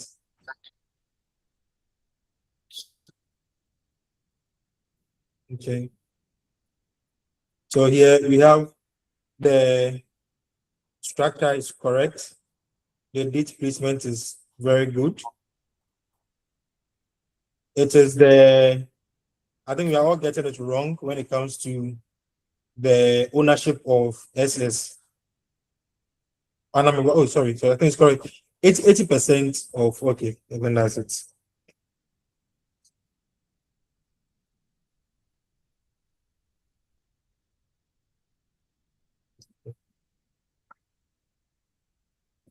No, I think that's wrong. It's wrong. It's eight. So we get the effective percentages, we didn't get it. Then the indirect within adjustment computations, we didn't get it. Okay. Okay. Let me see. I've seen Helen's one. Okay, so PSAT 60, parent subsidiary 16. Okay, so the NCI, the sub-subsidiary structure is wrong for all those who've sent it, so that's fine. So we'll try and get it. Okay, so this is a structure that I'm looking for from you. So this is the way I would want to adopt for us to pass our exams, right? So you please help me adopt a bit. So you try and attempt it, you send it to me. Come in DM it to you, it doesn't spam the page. I will take my time to go to give you feedback while you're on the call. So we have P on S, then S on SS. So vertical group, as we rightly said. The structure is 80 P to S, 60 S to SS. Then the date is here, right? You have the date stated here. So we want it this way, right? Then when it comes to the effective percentages, right? When it comes to the effective percentages for the subsidiary, we say parent is subsidiary. We determine the shares here, but that will give us the 80%, right? Then NCI in subsidiary is 20%, so 100%. This part is easy, right? Then when you look at the parent direct, there is no direct investment in the subsidiary, so it's 0. Then the parent indirect is 80% of 60. And this is where a lot of issue is coming up, and this has been a lot of issues when you examine students on complex console. They fail to understand that the parent owns 80% of the subsidiary, and this subsidiary is going to buy 60% of the subsidiary. So the parent ownership in the subsidiary is just limited to 80% of that 60%. So 80%. So the parent ownership in the subsidiary is just what 80% of the 60%. So this is the 60%, giving us what 48%. And when you take 48% from the 100%, we have what 52% for the NCI. I've told you that the determination of control is using the nominal value, right? This nominal value is what we use as control. But effectively, it can be less than what 50%. But we don't care. Once the nominal value, because we vote on nominal value, we don't vote on effective percentages. When we are voting, we vote. Okay, so should we go and construct a new property, yes or no? So the parents here will vote with 80% yes, right? So when S is going to vote 60% yes, and the majority carries the day. So in terms of control, we use the nominal value, but in terms of distribution of income, we use the effective percentage. So even though the effective percentage is lower than 50%, it doesn't matter. It's not what we use to determine control. So this your work is 1. And some of us didn't try. Those who tried, the STEM stuff, we did very well. Right. So this work is 1. Work is 2 is what's work is 2? Net assets of the subsidiary. Net assets of the subsidiary, very simple. Very, very simple. When you check the solution, let's check the question. So the net assets of S, when you take the net asset of S at reporting date, so this is the net asset of S at reporting date. The net asset of SS at reporting date. So with this one, you can just put this in your workplace and you get what? 1, 2, 3 text. net assets at reporting date for the subsidiary. And you need 1, 2, 3. You get these 3 ticks for free. Then you can get the net asset at acquisition date. You start with the retain the stated capital for these two subsidiaries. You get another tick, 3 ticks. Okay. So this is it. You realize that this part, it just came from the balance sheet. This part too just came from the balance sheet. Let's go back. So you see, we have 100 and we have 170. There's 1,000 up here. 100, 170, 100, 115. It's very simple. You come here, you get it here. And so you have it 100, 170, and 100, 115. Very easy. You can just get this figure here. So we have this one, 100, 170, 100, 115. Then I always say that in a group structure, it's assumed that stated capital will not change. Stated capital will not change. So we'll get it for the opening. See the way I have a mental structure of doing my complex console. So you see, I was thinking at it from the reporting date, right? For the subsidiary and the sub-subsidiary, I'm thinking from the reporting date. That's from the reporting date. So at the reporting date, which is what has been shown on the balance sheet, the ordinary shares was 100 and the retained earnings was 170. At the reporting date or the balance sheet that we can see, it is 100 for ordinary shares and 100 for retained earnings. It's just that we just pick and put. Then I would move the ordinary shares to the acquisition date. I will move it to the acquisition date because it's the same. It doesn't change. But this acquisition date for the subsidiary and this acquisition date for the subsidiary, I got it from where? From the question. I would have stated it in my workings 1. So it becomes easier for me to track it. Right. So we all clearly identified that the acquisition date for the subsidiary was 1st July 20x4. And the acquisition date for the subsidiary was 1st July 20x5. It's as simple as that. So I start with first coming up with my acquisition date for subsidiary, acquisition date for the subsidiary, reporting date. We don't think about it. It's in the trial balance or balance sheet date. It's just pick the trial balance date or balance sheet date. This reporting date is balance sheet figures. So I just go to the balance sheet figures and I pick them.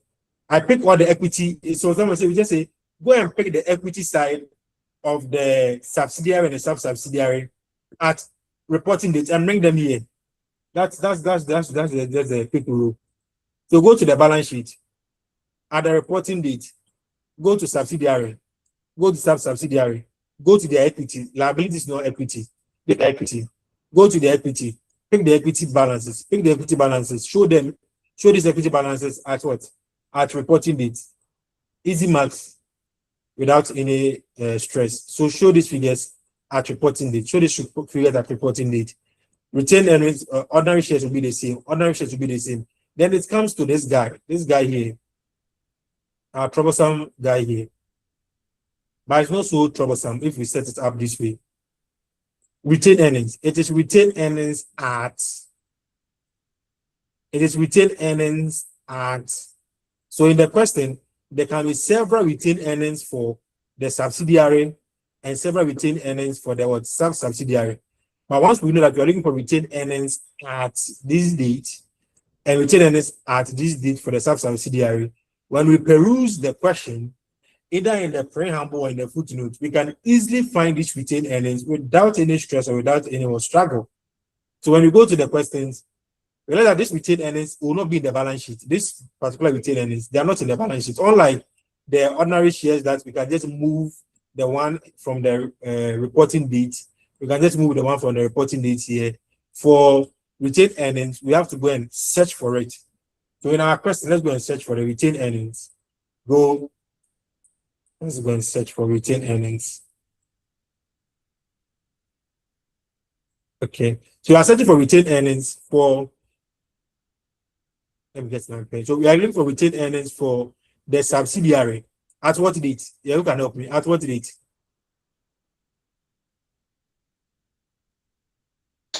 Acquisition date, That's 1st July Which is 1st 2004. July 2084. Perfect. And for the sub-subsidiary, at what date are we looking for the retained earnings? 1st 1st July July 2025. 20X5. You see, let me tell you, we've taught CR for 10 years. If you learn it like the way we are doing it, like this rigid mechanical way, and sometimes the exam questioning, you can have one big paragraph with a lot of retained earnings and a lot of dates. It can be a bit confusing, right? But once you know what you are going to pick, once you know what you are looking for and where to get it, it's easier, right? So once we structure our work this way, I tell you, within the 3 hours, we should be able to comfortably answer the exams and get a 50+1 and move on. Amen. Okay, so we are going to the question. What's the retained earnings for the subsidiary at acquisition date? How much is it?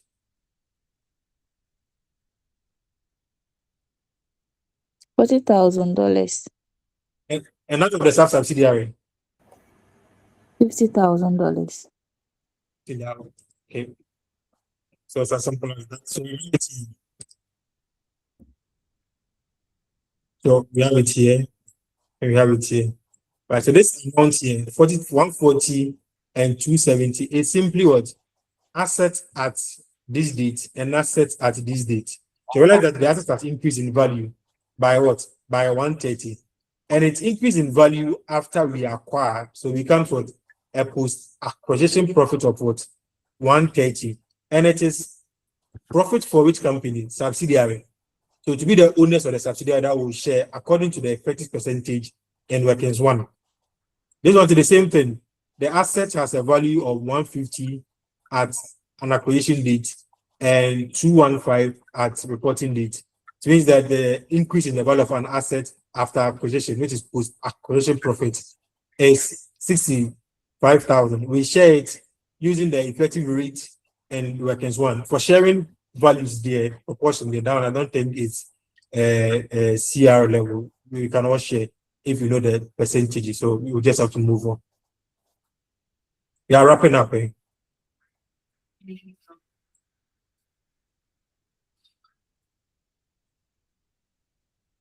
Then we do. So I said I told you that we should determine the indirect within adjustment in workings one, right? Let's try and determine it there.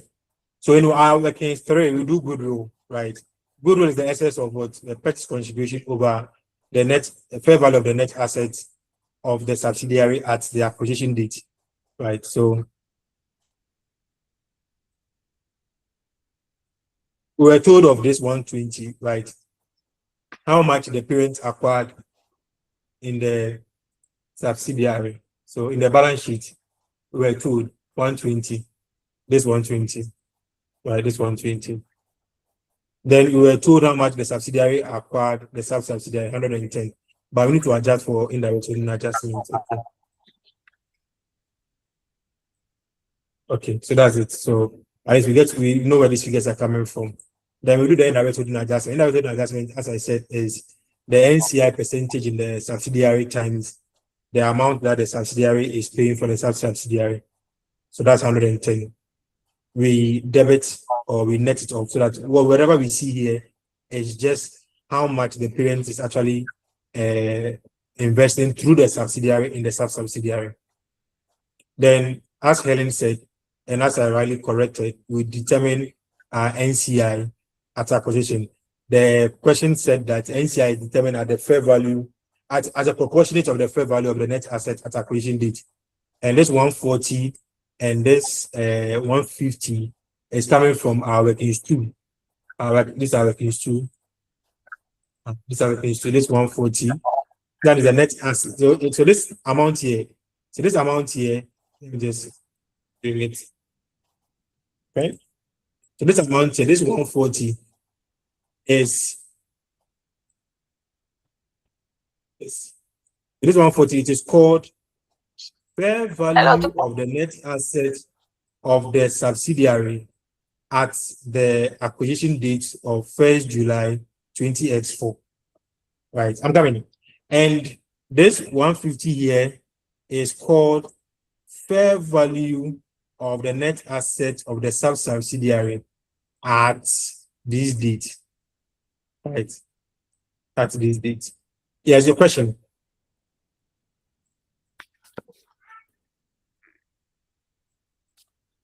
Yes, who was asking the question?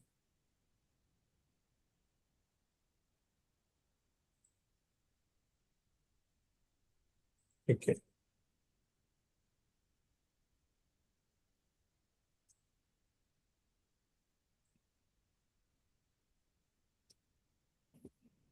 Okay. So that is for the goodwill.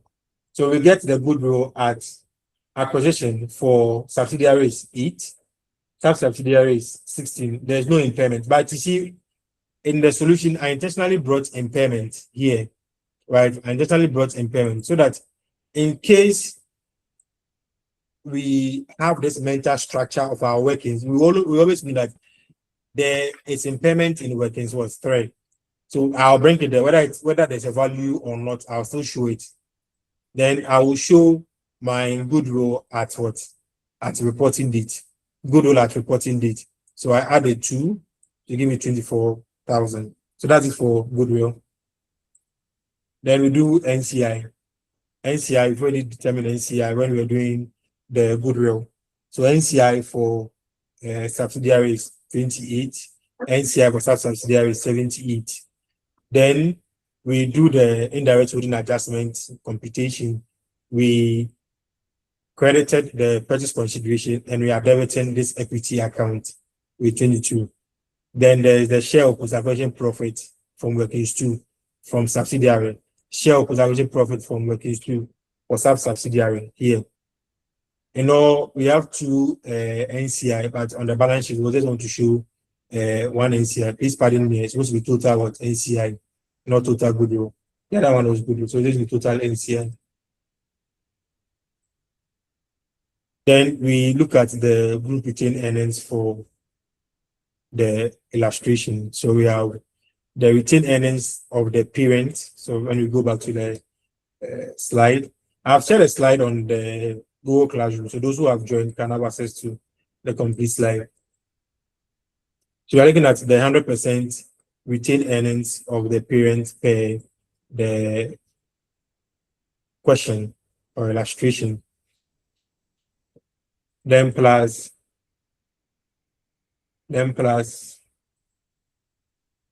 this share of profit that the parent is getting some. This share of profit that the parent is getting some. Then plus this impairment loss that the parent is getting some. This impairment loss that the parent is getting some. I know there's nothing there, but in my mind, that's how I'll look at it. So in case there is something, I don't miss it. Then that's complete my workings 5. So I have this, I have this, I have this. Is there any share of impairment? I'll look for it. If there's none, that's fine. Is there any profit or loss share from S? Is there any profit or loss share from SS? Is there any other profit or loss attributable to just the parent only? Perhaps they sold an asset and they made a loss.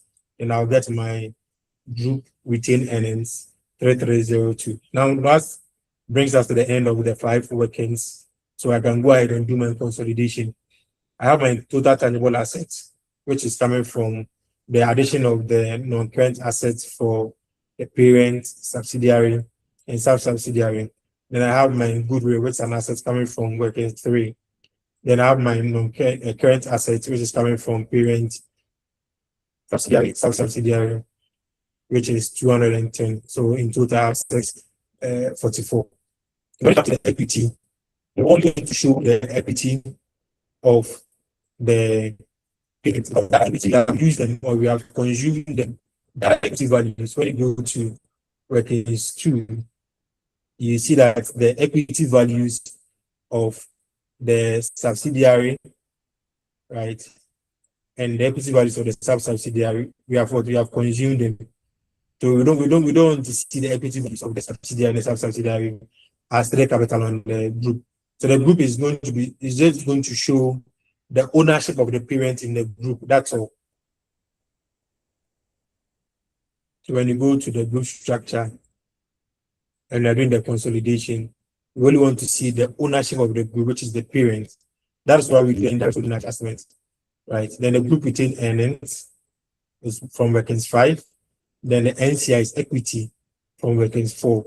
Then the liability, parent, subsidiary, sub-subsidiary, as towards 90. Then this should balance for you. Okay. We've ended the class. The slides are available. This illustration is similar, but there's just a few. So we would have taken it gradual. So from here, we realize that the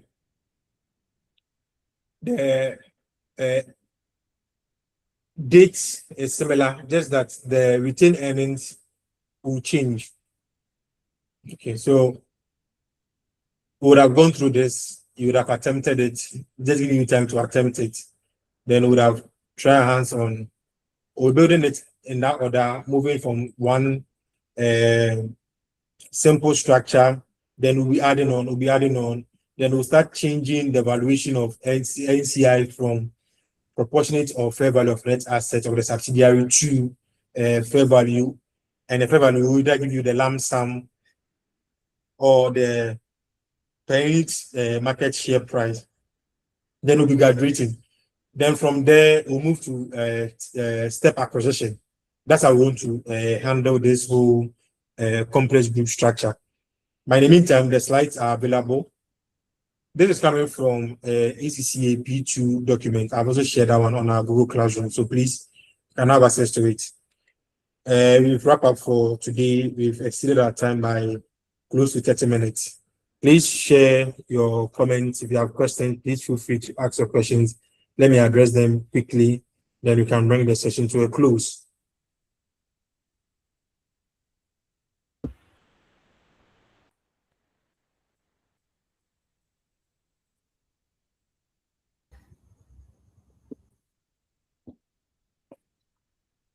Sir Bernard. I'm here. Yeah, please. When will we be having this class? This class, there's the timetable that have been shared. Okay. Let me get a timetable.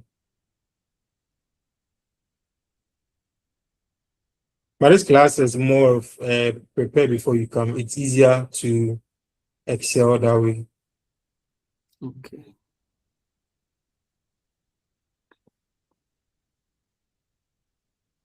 It's easier to excel that way. So the slides are available. I think they are this lectures. There's a whole recording video on all the CR papers. We'll try and host them on the YouTube channel. You can subscribe and listen ahead, so that when we come, you would have probably seen the questions, done the illustrations. Those that you have issues with, you just bring it and we clarify, then we move on, so that we can just move on very fast. Within the next 5 minutes, we should be able to complete our CR and solving exam style questions. The next class is Saturday next week. Yes, please. Okay. Thank you, sir. Yeah. Okay.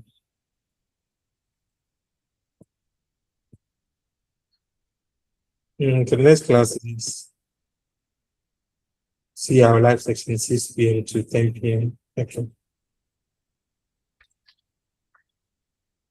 Any questions? For some of the questions, yes, we use Excel to solve it. But for this particular part where I need you to actually answer, share your solution, that one, my mode of attempting this is not going to change. I will try as much as possible to discuss the notes. We will get a simple illustration. I will explain and discuss it. Then you first attempt it to a satisfactory level. You send your solution as snippets or pictures to me. It can be DM. We review a few of them. Then we continue discussing the solution. That's how I want us to handle this part. To when we go to the disposal part where we'll use Excel or a whiteboard. Okay.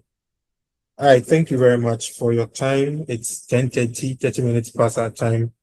I'll be ending the class and I'll be saving the recording. Then we'll be hosting a recording. So there's a live session recording. So there's the pre-recorded video that will be hosted, and there'll be the live section video that will also be hosted. There are two different. The pre-recorded video is like someone teaching, right, in the vacuum, and the live section is what we are doing. Okay. All right. Thank you very much. We'll meet in our next class for the time too.